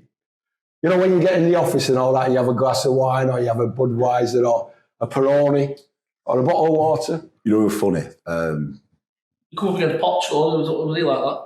Who? When you come up against that was me! Sorry, my I thought he was with him then. Never mind. No. Do you know Nigel Pearson? Yeah. Brilliant. But he's a character though. Wow. But he won't talk football. So Brendan Rodgers would just talk football and he was unbelievable. And charming, isn't he, Brendan? He's what? Charming. Oh, yeah. No, charming. Sorry, it's my Bolton accent. Yeah, but Nige. Listen, can I just make, before you go on, Fleet, right, I once got asked by the media team at one of my clubs, and I won't mention who it is, a request from the Supporters Trust. Could I speak less Boltonian? Did you? I got asked that question. What did you tell them? Well, I couldn't, can I? I can't do it. It's as simple as that. Because if you do speak less Boltonian, the supporters might accept you a little bit more. I reckon it was Scunthorpe, mate. I reckon that was Bolton. No, I don't think it was Bolton. Maybe it might have been better if it was Bolton. Well, don't mention Scunthorpe. I don't know whether it's Scunthorpe or Bolton I have the most nightmares about. do you know what? It'll end up going full circle where they don't end up doing it right, and they don't end up. Managers won't go in at the end, and that's the influence that the game's having. But we were welcomed in early, weren't we? Do you know what I'm saying? Every manager, they want to be in. And it didn't matter whether you win or lost. I remember getting beat 5-0 off Mickey Mellon's team, Shrewsbury.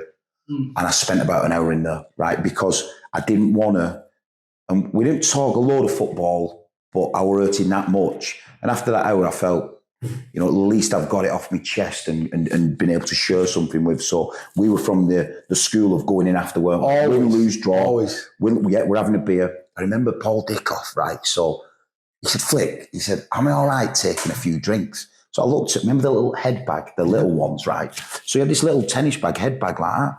So Dickie's got his little head bag. So I thought, I said, clear the fridge out. Next minute, he put 2 more compartments on it. They had them compartments, the head bags. Another compartment. It was as big as a suitcase, right? He emptied the fridge, every single bottle, and he's jangling out, and he's cleaned a full bottle out. But that's what you'd send managers on the way with a bottle of wine, or I remember, I'll never forget, we played Birmingham. This one pissed me off. I was starving after the game, and I love cheese and biscuits. I were with you. It were Rochdale. We were playing Brentford on the Saturday. No, Alex McLeish. Yeah, it was me. I were with you. We were sat in that room while you were eating. So, and this biggest, he had chutney on it. He had celery sticks, and I'm watching it. I'm thinking, oh my God, cheese and biscuits. I love it, right? They were in the Premier League, weren't they? Yeah. Birmingham. And I'm watching him, and we sat there talking. He didn't say loads, and he's just eating his cheese and biscuits. And I'm thinking he'll definitely offer us one. Okay, and I'm watching the crackers, and every cracker's going down. All cheese is going down. Come on, Alex, just offer me one. Because he tells me, McLeish, I'm not going to ask him for one. And he didn't offer us one. And all cheese had gone, all crackers gone. And I'm like, what's gone off there? How have I not got involved in that? It was mad. Well, that was a game when we played Birmingham, where West Brom were convinced to sign Craig Dawson. You know, all that summer where Middlesbrough were chasing him. Yes. And we kept knocking them back, saying, you're not having him, like, you've been rude to us, etc., etc. You know, there's no way you're going there because of what you've done over the summer. You've made our summer a fucking nightmare.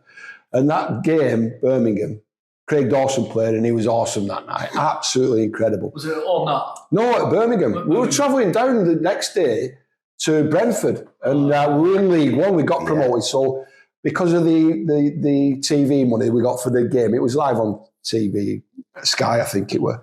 And that night was the night that West Brom were convinced to sign Craig Dawson, but I do remember going in the office afterwards. Alex McLeish sat there scoffing, and your stomach rumbling. Classic. What's he called? Wesley. Who? Him and Dino Mamrio. What were he called? The manager of Stevenage. Snipes. Wesley. Right. Snipes. Wesley. Graham Wesley, right? So we've gone in this room, and there's a guy opened the door, and I've knocked on the door, and this guy's looking at me like that, and I went, where's the manager? And he never had a drink after that. It was a thing. He never wanted to socialise with managers or have a drink. So I'm going, where's the manager, please? It was when he was Peterborough manager. So we're in a room, and the academy managers looked at us like that and gone, why, what do you want? I said, well, we want a beer with him. What? Anyway, me and Futch walks through this room, in, and you know the silver things that you take off, whatever they call, on the plate? There were 2 of them for the assistant and the manager, and me and Futch were starving, so I'm going, he ain't going to come in, is he? Now he knows we're not in there, right? He popped his head, so then there was some chicken mash, and I think a bit of veg. So I'd ate that one, but put the thing back on, the silver thing. Futch would want that. His assistant manager put that on. So we just put him back, thinking we'll just sneak out. He pops his head round. We battered him, right? He popped his head round. He went, hi, guys. He said, Graham, you okay? Yeah, I am. Yeah. How much water have your players had today? I said, what? He said, water. He said, they look really hydrated. I said, I've not really counted how much water you've had, Graham. He went, right, okay. Shut the door, walked out, didn't see him again, and I don't know what happened, but we just had his food. We then gets up, never seen him again, and I'm like, the weirdest question I've ever heard. How much water have your players had? He could have asked us what have you done in the week, or what have you trained, or whatever, because we were good on the night. You just did someone rob the food. How much water? And rob the water. Yeah. So anyway, can we talk about our trip Come on. to Benevis after we beat Yeovil away. Mid-season break, we convinced Chris Dunphy, didn't we, to let us go away. But we were first season in League One for 100 years at Rochdale. So we convinced him to let us have a mid-season break away. And it was an international weekend, wasn't it? So we had an extra 3 days before we played Tranmere on our return on the Tuesday night. And we turned up at the airport, everybody, suitcases, kit, everything, because we were Jet 2, weren't we? You know. And you turned up with what? What did you turn up with, Flick? The soldiers. So the soldiers. Yeah. Genius.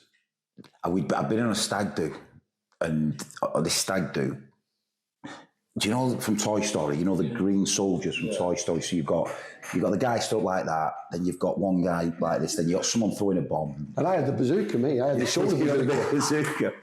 So we give them out and said, right, you're looking after them. That's your soldier you're looking at. And every time we whistle, you've got to do the pause. So it doesn't matter where you are, but you're doing the pause. So it doesn't matter what you've got.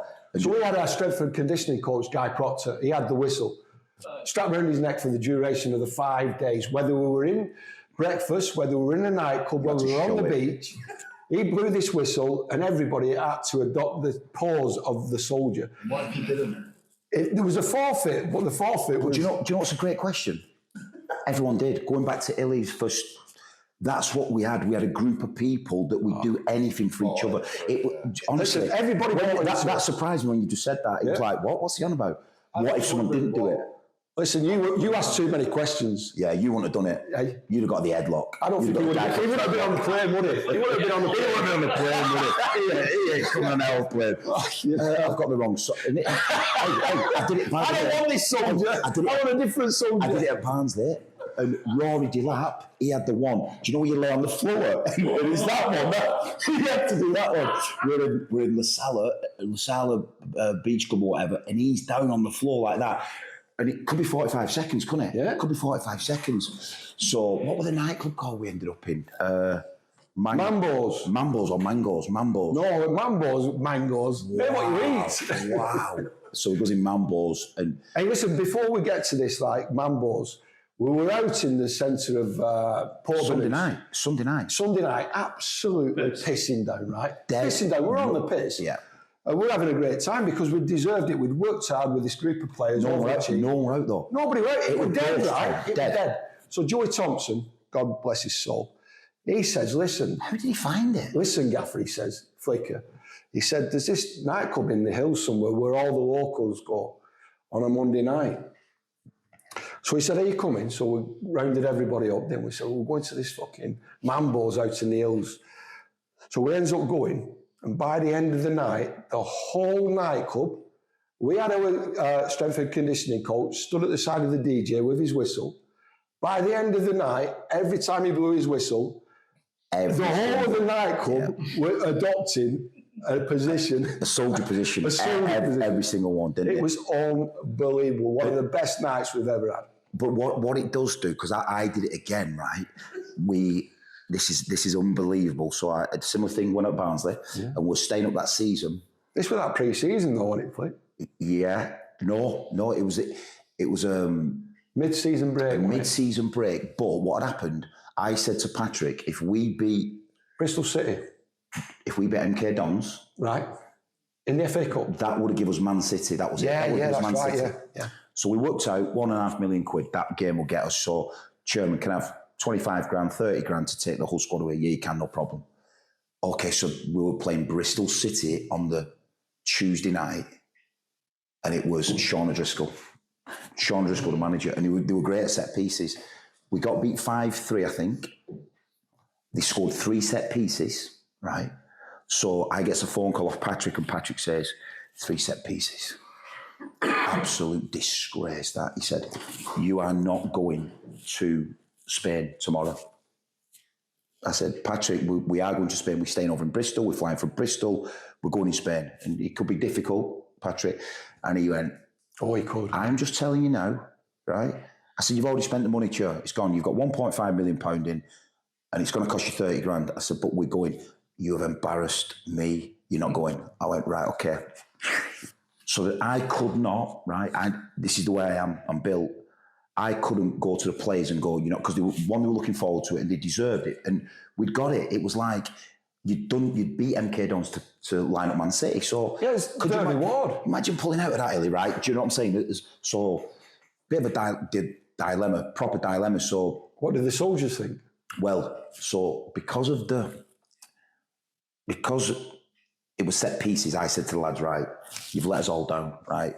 I said, so there's your soldier, and you look after that with everything you've got, yeah? You look after it, and whatever we say, we're going to stick to a plan. So what we did, they all got a soldier, and they all picked out, like I said, Roy Lapp got the one where you lay down, and then the next morning, he rings me, and he says, are you back at home? He said, because I just heard a foreign ringtone. This is Patrick. I said, Patrick, we come over. I'm not going to tell the lads. If you want to sack me, not a problem. But the lads, we've got there. You've give us that. And I was one of them, that if someone's going to give you something, they've give it you then. It's not, we're going to take it back. Yeah. We're going to punish you. You can't punish somebody, can you? Bring them in on a Sunday. You can't. So then we goes over, and on the night, everyone's kept a soldier. And we went to a place called La Sala, right? It's a restaurant. And the lads are pissed by now, right? So Little Daggers, Chris Dagnall, it's a really nice posh place, and they've put out all over these, they're called rice bombs, yeah? Nice little rice bombs. Daggers has come in, smashed all these rice bombs, all the rice has gone everywhere. The owner's come up to me, he's gone, you're the manager, aren't you? I am. But he's, honestly, Daggers is off his tree. Next minute, as we pissed, George Graham's in there. I know, I've heard about it. So George Graham's in there, right? So he's there, black shirt, he looked pristine, black pants, slick back. And for me, George Graham is everything what discipline is about, Iliani. Do you know what I'm saying? When you look back at the Arsenal team, I'm looking over and Arsenal's thinking... back four. The discipline, and I'm looking, I'm going, look at the lads here, they're all over the show. He's smashing rice everywhere, throwing food, really posh place, lads all over the show. There's a Frank Sinatra act on, so Frank's on. Next minute, I've looked over at Frank, this guy, Jim McNulty, he's got him lifted up. His ties now round his head, and this thing, what's it called, one of them fans, he's nearly taking his wig off. And I'm looking, and he went, you're the manager. You're the manager. I says, I am George. Yeah, I am George. He said, I've looked, and there's someone just speaking about your team, and you got beat yesterday. 3 set pieces. I said, yeah, George, yeah. And I had a few, but I'm listening. I like a little kid, really, just like being told off. Do you know what I mean? Like George Graham's having a little poppy, or I like to sat on his knee. And I'm all about discipline, and we were disciplined when we did what we did, and he's going on. And okay. I'm thinking, wow. So I thought, right, guy, give us a whistle. We were like gremlins all over this place, and immediately we were everywhere. It was bad. Next minute, got the whistle. Whistled every single play. You've got Rory Delap on floor like this. You've got lads throwing the bomb, and they didn't move a muscle. Every single player were locked into the soldier position. I went, that's discipline, that, George. Right? And he's looking at me like that. He went, what's the whistle about? I went, these lads will do whatever we tell them to do. And everyone's like stood there like that. One's throwing a bomb, one's got the bazooka. And it was just, honestly, but again, it was another environment that you create, Illy, that you go, I don't think you can do it now. I don't think you can go out with the players anymore. We had that where we wanted to. Yeah, listen, it's totally different, isn't it? Like how players socialise now in comparison to the way that we socialised as players, and then we socialised with the players as the management team. It's totally different now, isn't it? Yeah, it is, without a shadow of a doubt. And there is that us and them. You can see managers getting sacked now and going, the players aren't in this camp. There's stories that before Sean Dyche got sacked, players went up to Marinakis' the chairman's suite straight after the game and went up and whatever, and spoke to the chairman, whatever. Yeah. But not one of our players would have ever sort of done that, because we were galvanised by it, weren't we? We were, but we had a little bit more power and a little bit more strength. Yeah. Players for me have started to almost become the boss and bosses of our future as a head coach or manager. And, that's for me, the strength of the players is only going to get stronger. And their relationship with a CEO, a director of football, a chairman, his agent's relationship with a chairman or a board of directors or a consortium who owns the football club. Now it's very much, we want you to just, coach the players on that training pitch. And in interviews, you tell them what we want you to tell them.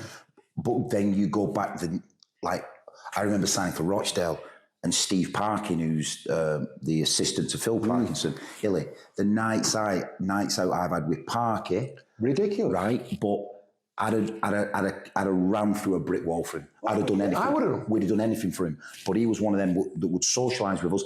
We did everything hard. We hit everything hard. It was when I look back, I wanted to be with Steve. I wanted to learn off Steve Parkin. I was a player that I'm going, well, go on then. I want to see what you've got on this night out. I want to see if, I can trust you, implicitly trust you. Yeah. And that's what we had. That's what we fostered. That's what we, and there ain't many players that can turn around and, that Marcus Olness, I got in a scuffle once. Next minute I've turned around on a dance floor. That one. Yeah. Marcus Olness and J-Bo Taylor. Yeah. J-Bo Taylor in there with me. Do you know what I mean? It was like, we've lived through that. When you look back at Mono and Lanky and Tony Ellis, that dress room that we had. And I'm thinking that when I was coming here tonight, I'm thinking, well, I must be the luckiest guy in the world because of them. The moments with Steve Parkin, the moments we've had, and the moments at Rochdale, and then when you actually start looking back and the generational thing. Yeah. Wow. Did you ever have to deal with any training bust-ups with players? I don't think we did we? Did anyone fight with each other over a little tackle or? Not really fighting. Or did you have a little dressing room bust-up? No, but we had Nathan Stanton, who could cause a problem in any tunnel.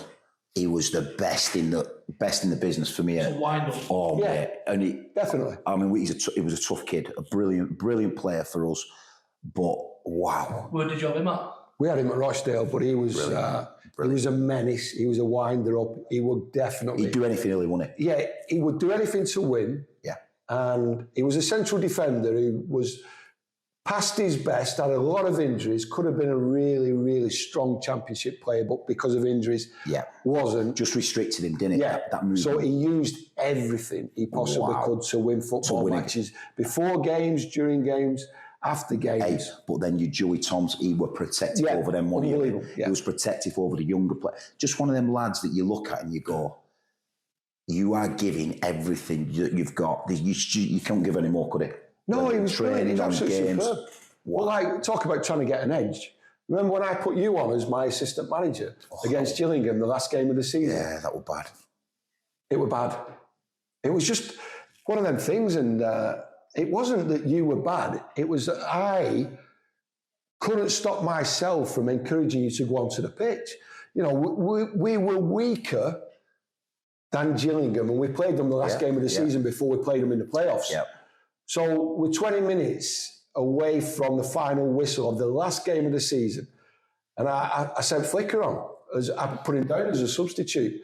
But I was only thinking about potentially winning the playoffs.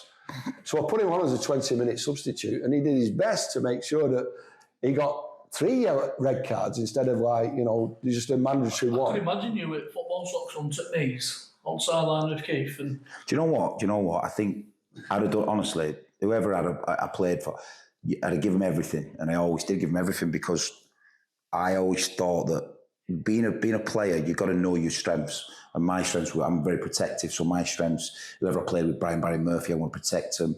Illy would say to me, Illy, this centre forward, just give me a bit of jib, let's come and we double team Illy, won't we? Yeah. That striker, that ball comes to that striker, and I knew I'd let it go past at times and then know that I can turn around and smash it because it's helping him and Mono out, do you know what I mean? So we do anything to try and win. And I think that isn't being taught at the younger age groups now, that doing anything to win. We got it from our parents, you know what I mean? Like my granddad, local Bobby round here, I remember going on the pavement with my bike, my granddad smashing me off. I'm thinking I'm his grandson, do you know what I mean? We got brought up tough, and I think that we'd just do anything to win. And I think that's going. I think that's going in society. I think we just allow people to just go, do you know what? It's an easy life. It's not. Football's a challenge. Life's a challenge. And, with respect to that challenge that you're talking about for modern day players, tell me how important men's mental health is. Because, I believe, it's becoming of paramount importance that we try and support, you've got young kids and, there's a lot of mental health issues within football. There is, isn't there, Flicker? We've been through them ourselves, haven't we? Well, I did a mental health workshop last week at a club, and 2 parents broke down about their kids because being isolated, being injured, being isolated, young kids, return release, getting released. There's so much pressure on these young kids now. A sense of belonging, some not having that sense of belonging. But we've got to get to a stage where guys are just really comfy talking about it. And I think where I've struggled, certainly the last 2 years, Illy, is not having that. I think it's really hard for people like ourselves who've been in that dressing room, been part of a culture. We've built cultures, we've built a togetherness, and suddenly then you're not in that world with your players anymore. I've been sat at home like, oh, fuck, what? I go for a walk, it doesn't really help. And people say, oh, go out there and walk. What, walk and do what? Talk to yourself. Then you'll go in the boozer, then something will happen, so you start having a bit of banter, and then you'll be hiding what you really feel. The hardest thing I've found, Illy, is being that provider for the family, because I love that. My dad was a provider. Yeah. I've loved being a provider. I just think that's my castle. My home's my castle. I want to provide when you can't, because you've had a dodgy sort of 3 or 4 months where people don't trust you anymore. Wow, it's tough, man. It is tough. There's no question about it. But I think it's tough, for kids, right? Because I don't see how you can challenge kids to be more resilient with modern day ethics. I'm finding it particularly difficult watching kids, young male athletes, not just athletes, but children, being given everything instead of being challenged to achieve something. And they have this instant gratification with playing on computers, etc., where there's instant reward for solving a problem. For example, like, because you can go through different stages, don't you, when you're playing games? And I think, like, most of society now, and back in the day, people were talking about microwave and everything, quick fixing. Yeah. And I listened to somebody the other day talking about we learn resilience, we learn to accept things by travelling on a bus, waiting at a bus stop, instead of demanding that we get an Uber that turns up straight away. Yes, yeah. And while you're on that bus, all you could listen to was the engine of the bus, or make conversation with somebody you never met before. Now, we're not breeding those skills anymore, are we? We're not, but you look at the young kids now, and where is the mentors for them, right? Because they're closing clubs down. Where is people in their life that are going to challenge them? They're not everyone's scared of challenging them. I look, wherever I seem to look, whether it's at school, we're worried about a challenge there, whether it's a football club, whether it's a dance. I've just started, it's mad this, I think about you all the time when I'm coaching the girls. Just started coaching the girls' teams, and it is mad. They've got the posture, they stood upright, okay. So because of the dance and stuff they've done, and they come to it a bit later. So where I've had kids at 3 and 4 year old, girls come 6, 7. And 6, 7? Yeah, that's 6, 7. Crazy. That does my head in, man. Oh, honestly, that's my life now. 6, 7. So what happens, right? And they come, they got the posture, but you teach a girl a right-footed skill, Illy, right? And she can mirror it on the left foot because of her balance is brilliant, right? But they're rigid, they stood up and they're tall because of the posture. So what I've been doing, getting low and explosive, all the work that you would do, the plyometrics, the jumps, the explosive speed. I've got a rugby bag now, right? And I give them contact. I get permission off the parents, and I'm doing it a different way. And I'm trying to. They get a lot of injuries, girls, and it's because of the posture and the upright. Billy, I've started to make them more resilient. They're taking impact. They're taking hits. I'm off balancing them all the time, so they'll make a run. I off balance them. All these one-on-one coaches, all they want to do is they want to go, hey, go around them. Well, the corner's never going to tackle you. As soon as you raise your arm, they don't know what to do. So I'm putting them challenging in. And I think it might go full circle. I'm praying it goes full circle and they start getting real mentors in and real people that can challenge people again. Because I think parents are on the turn. I think parents are going, do you know what? I want my kid to be resilient. I just don't know how to do it. Yeah. And I think that I do. Everything comes in circles. It really does. And if well, mine's a big circle. If everything comes in circle, I'd rather have a small circle, would you, Flicker? I think so, but I don't know. Now I'm back developing again, mate. I think I've found my why in terms of when I first started watching you, I'd never seen the drills that you were doing, the plyometrics we were doing, and it opened. Well, look at all the people that have gone on since. Murph's now a coach. Yeah. Donny, Jabo Taylor, Nults. You know that cohort that you had. Scotty Wiseman. I've never seen that one coming because he went into the finance stuff. I'm thinking that's wisey, but you know, I look at that cohort now and I'm going, and they'll all be doing the physical movement stuff, the explosive, the fitness work. You know what it does drive me crazy, right? Because Guy Proctor, and when we started, it was 2007 and 8, wasn't it? Yeah. 2007 and 8 when we took over at Rochdale, right? Yeah. We were using rugby wrestle bags. Yeah. 2007 8. Dynamic resistance training. Yeah. Medicine balls, you name it. Guy Proctor had it on the training. Viper belts. 2007 8. Yeah. And all of a sudden, it's a trend.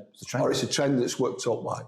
And Scott Wiseman mentioned it, didn't he, with respect to the eye patches, you know, et cetera, et cetera. But you're right about football, it comes in circles. It does. And if people allow us again, to then start challenging kids, right?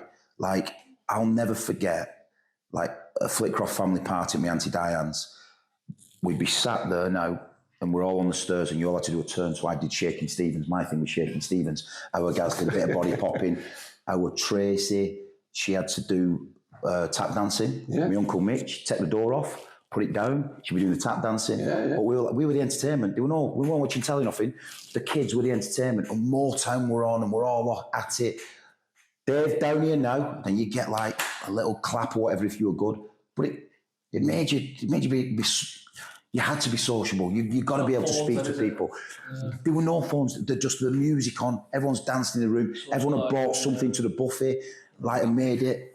But that's happy. What, yeah. It was just, honestly, and I look back and I'm like, you had to be able to speak. You had to have some bollocks to get up there in front of the family. Do you know what I mean? Because you were passing on the generation, and then we've passed that on to our kids now. Do you know what I mean? I do it with my lad. He's got like with karaoke and stuff. Get up there. He doesn't want to do it. I'm going, get up there now.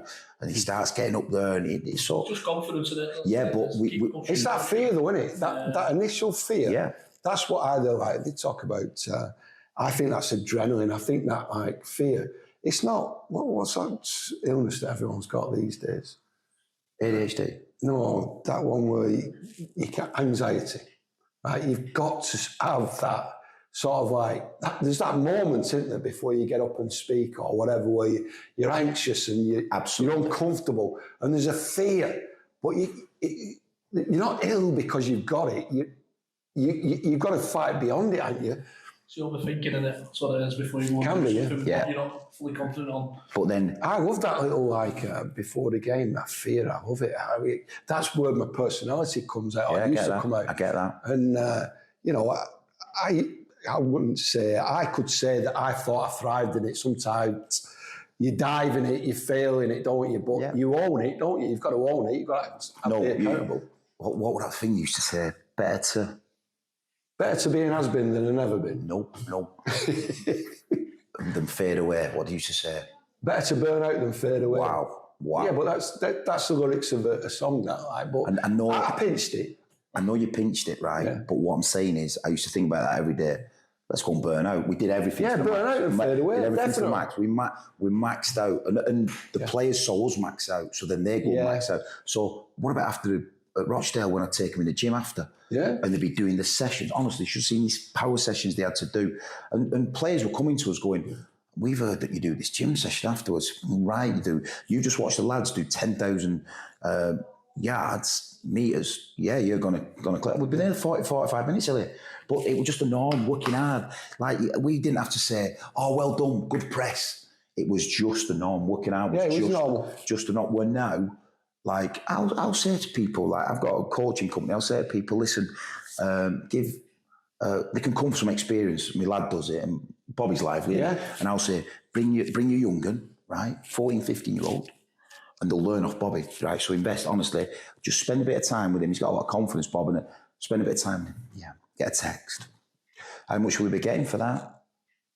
They want to know the value is the value is in the time you're spending immersing yourself with brilliant people, but nobody wants to spend that time with it. Nobody wants to spend that time. Yeah, well, what will they get? What will they get for that? How much can we have for that? I'm like, oh my God. When you first start coaching, you don't get money, do you? You don't. You're doing everything for nothing. You're doing free coaching hours everywhere just to get you. You know, we used to employ people at Rochdale, and what was our strap line? We expect you to work full time on part time wages. Part time wages, yeah. You know, and I did for 5 years. Colin Garrett were happy with it and all that. We used to have the players. I'm not being funny. Like, you know, I remember talking to one ex-player and his son. And I don't want to mention his name, like, and he was at a massive club, and he was brilliant, right? Because his dad phoned me and said, "Listen, I want you to take my son." I said, "Well, I'll take him as long as you don't get involved, like, you know what I mean? Brilliant, superb." Well, what does he want, money-wise? Well, he's been offered this at this big club, like, but it just means him playing under 21 football. I want him to play real men's football. I said, right, you can play men's football, but it's £350 a week. He went, £350 a week? I went, yeah, that's it. 2-year deal. I said, and if we develop him, we'll talk again.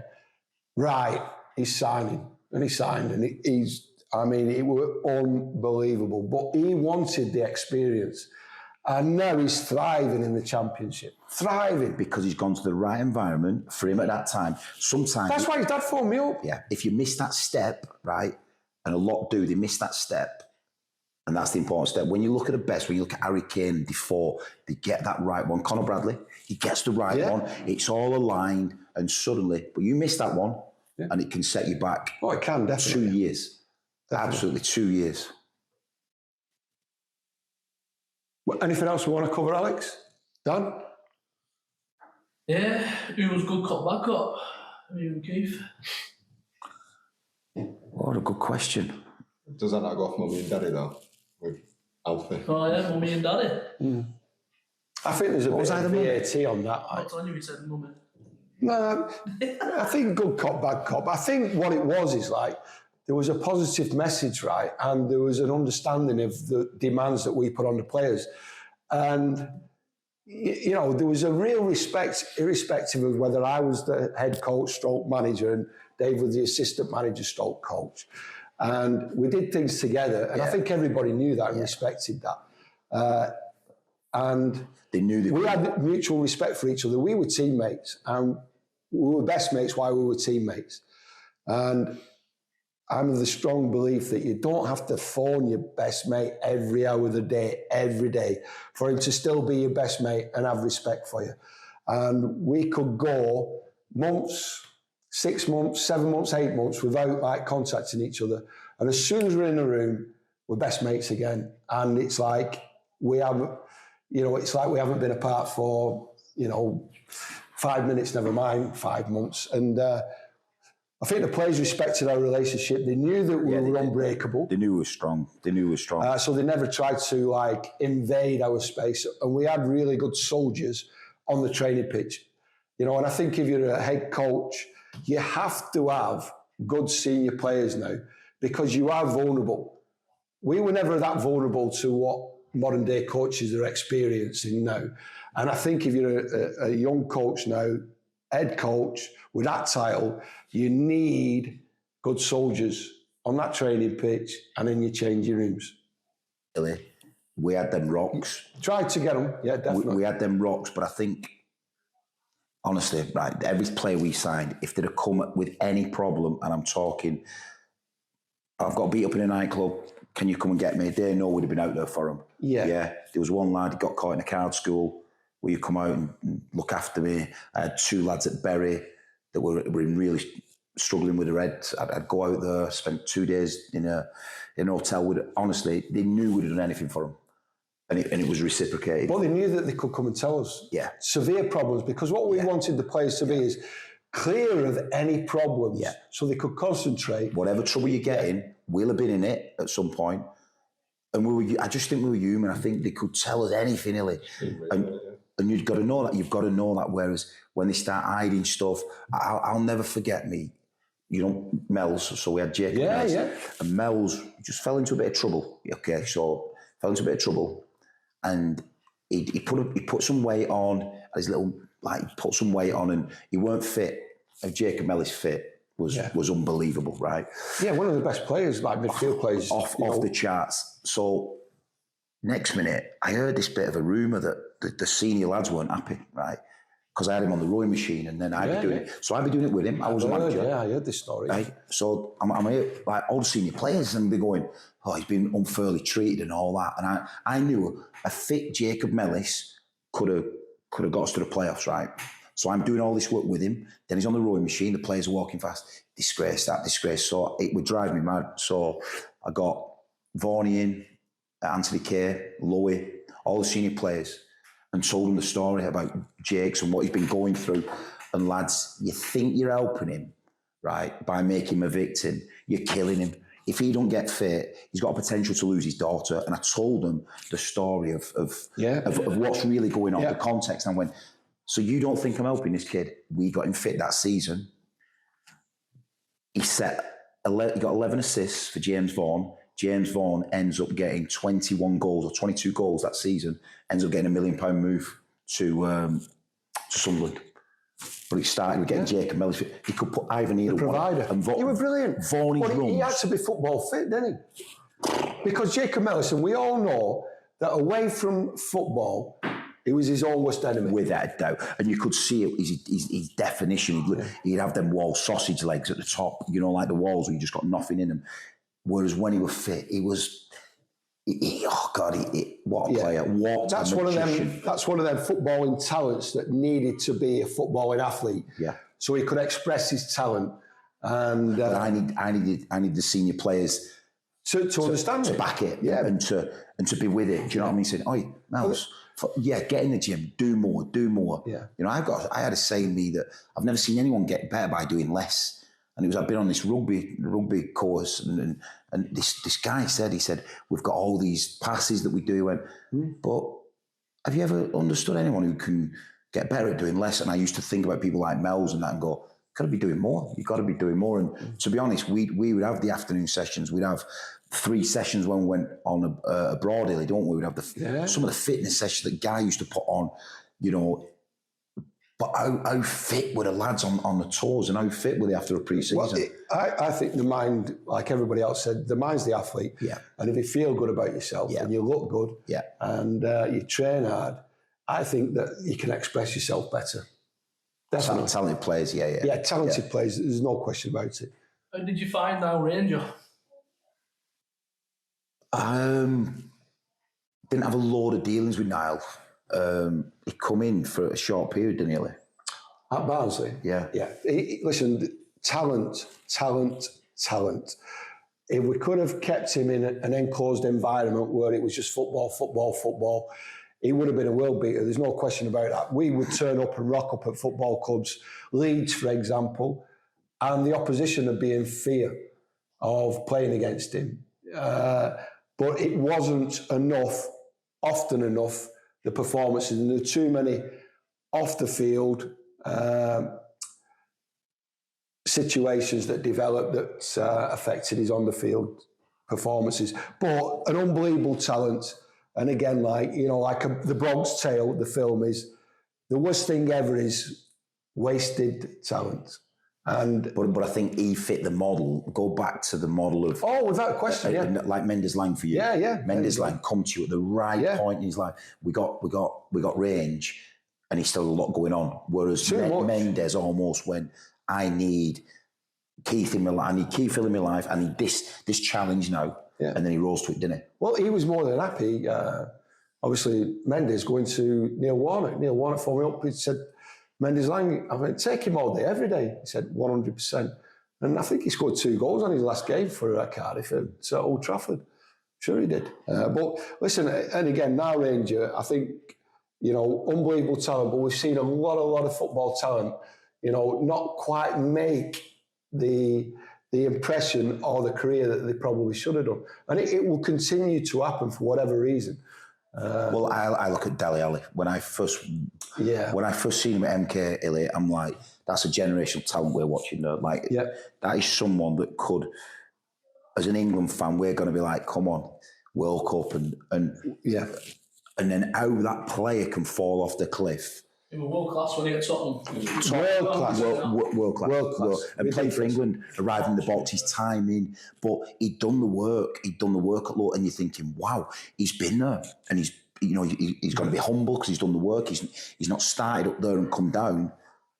And honestly, I'd love one day, you know, in 4 or 5 years, if he really reflects and he can hopefully tell that story to the next generation, and we can all learn from that. Because there'll be one point that he's fell off and he's not been able to get back on. And I'd love to know what it was. I'd love to know the thing that's brought that kid, because he could have done anything on a football pitch, couldn't he? Anything. And, you know, I think we've seen probably the best of him, and I think we've all been privileged to see the best of him. And, you know, without question, he will potentially be reflecting and think, I could have done this, I could have done this. But the amazing things that he's achieved, you know, many people would aspire and dream to be. Yeah. You know, so... But is the learnings that you look back at? Definitely. And once we all know, does it help younger players be steered away from that? So it will to a certain degree, but not every young player is going to learn from Dele Alli, are they? No. You know, and we all learn in different stages, don't we? You know, and, you know, I'm 56 and I'm still like 18 making those mistakes. And, you know, people will say, well, you know, you're not wise. Well, in other instances, I'm certainly wise and you are, you know, but we still make mistakes, don't we? Yeah, I think we've got that right. When you've got the knowledge and you want to impart it on your kid, we've managed teams, we've managed dressing rooms. The hardest thing I've had to manage is being a parent, and I want it to be a top. Because for me, being a parent is something that my dad was that good as a parent, and just an unbelievable guy. But how do you quantify success? Being a parent? How? How do you quantify success? Being a parent? Well, I just think if they're happy in this modern world now, if they're happy and that they're passing down to their families that's the success line, and that they're happy and that they're in a good place, that's what you want. That's success. You know, like I've got 2 older daughters, I've got 4 grandchildren, right? And there's a difference between, I've got a 36-year-old, a 33-year-old, and a 14-year-old. Now, I've parented different age groups, obviously, like generations, but it's harder now than it ever were. But I don't know how, you know, I can't parent him the same way I parented Ali and Darby. Absolutely. And I'm so proud of all my kids and grandkids, and you will be, and we all will be with our kids around here. You know, but it's totally different. But I'm planning to be as successful with Sydney as I have been with, and I consider, you know, having 2 in the 30s children, and we get on like an house on fire, great relationship, to be successful. But my success might not be reflected in the same way that yours is, or Dave's is. Everything's different, isn't it? Like, so the different. I don't know what success looks like. The different cycles, but I do in my mind, but I think when you talk about mental health in young kids now, they're not. They've got that iPad, they've got the phone, they've got other influences. The consoles and stuff, aren't they? Yeah, and that's the bit that I'm like, don't get lost in it all, and they want to do, right? But if you get a kid that can socially Right, Flick, well, if we're going to bring this to some sort of conclusion, can you just let us know what you're up to these days? Yeah, since I left Port Vale, I've just been sort of soul searching and wanting to sort of get back to what I enjoy doing, mate. And you know, I'm back coaching again. I've got some elite sessions. I've got a lot of parents asking me that the kids fell off, been at a club, got rejected, got released. What can I do? And they want to put them straight in the environment straight away. So I had one guy, one parent say, listen, he's got released. So I interviewed the kid and he says to me, last 6 months, not scored any goals. I'm low and I'm not in a great place. But his dad wanted to send him in a trial to Burnley 2 days after he'd been released, right? This kid.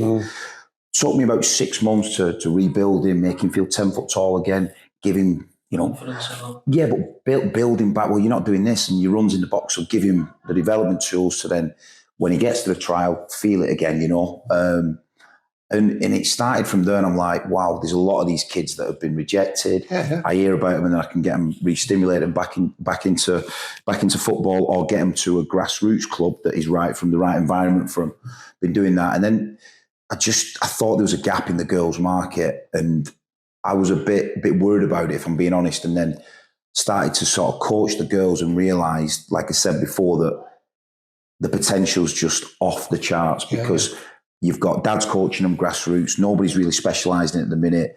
Going back to the days when we first started coaching, Ellie, and me watching you, I'm like, I can add something into these girls' game, get them more explosive, get them more get them in the red zone, get them in an aggressive state. What I've found is that girls are just lose the ball, turnovers are unbelievable. They just get rid of the ball, getting them calm, getting them blue zone. So yeah, it's gone well. I'm working with my lad Bobby, who's a really good coach, and doing that. And then I've started some work with England, talent ID for England. So I do like under 14s up to the 21s, and enjoying that. I've got an assignment tomorrow, which is good. So yeah, it's that knowledge I love the game like you, mate. Do you know what I mean? I love the game. Yeah. Luckily, I'm being able to pass it on again. Not in a club, not in a system, but just locally. Cool. So, well, I always trust your instincts with talent ID, because your eyes don't lie.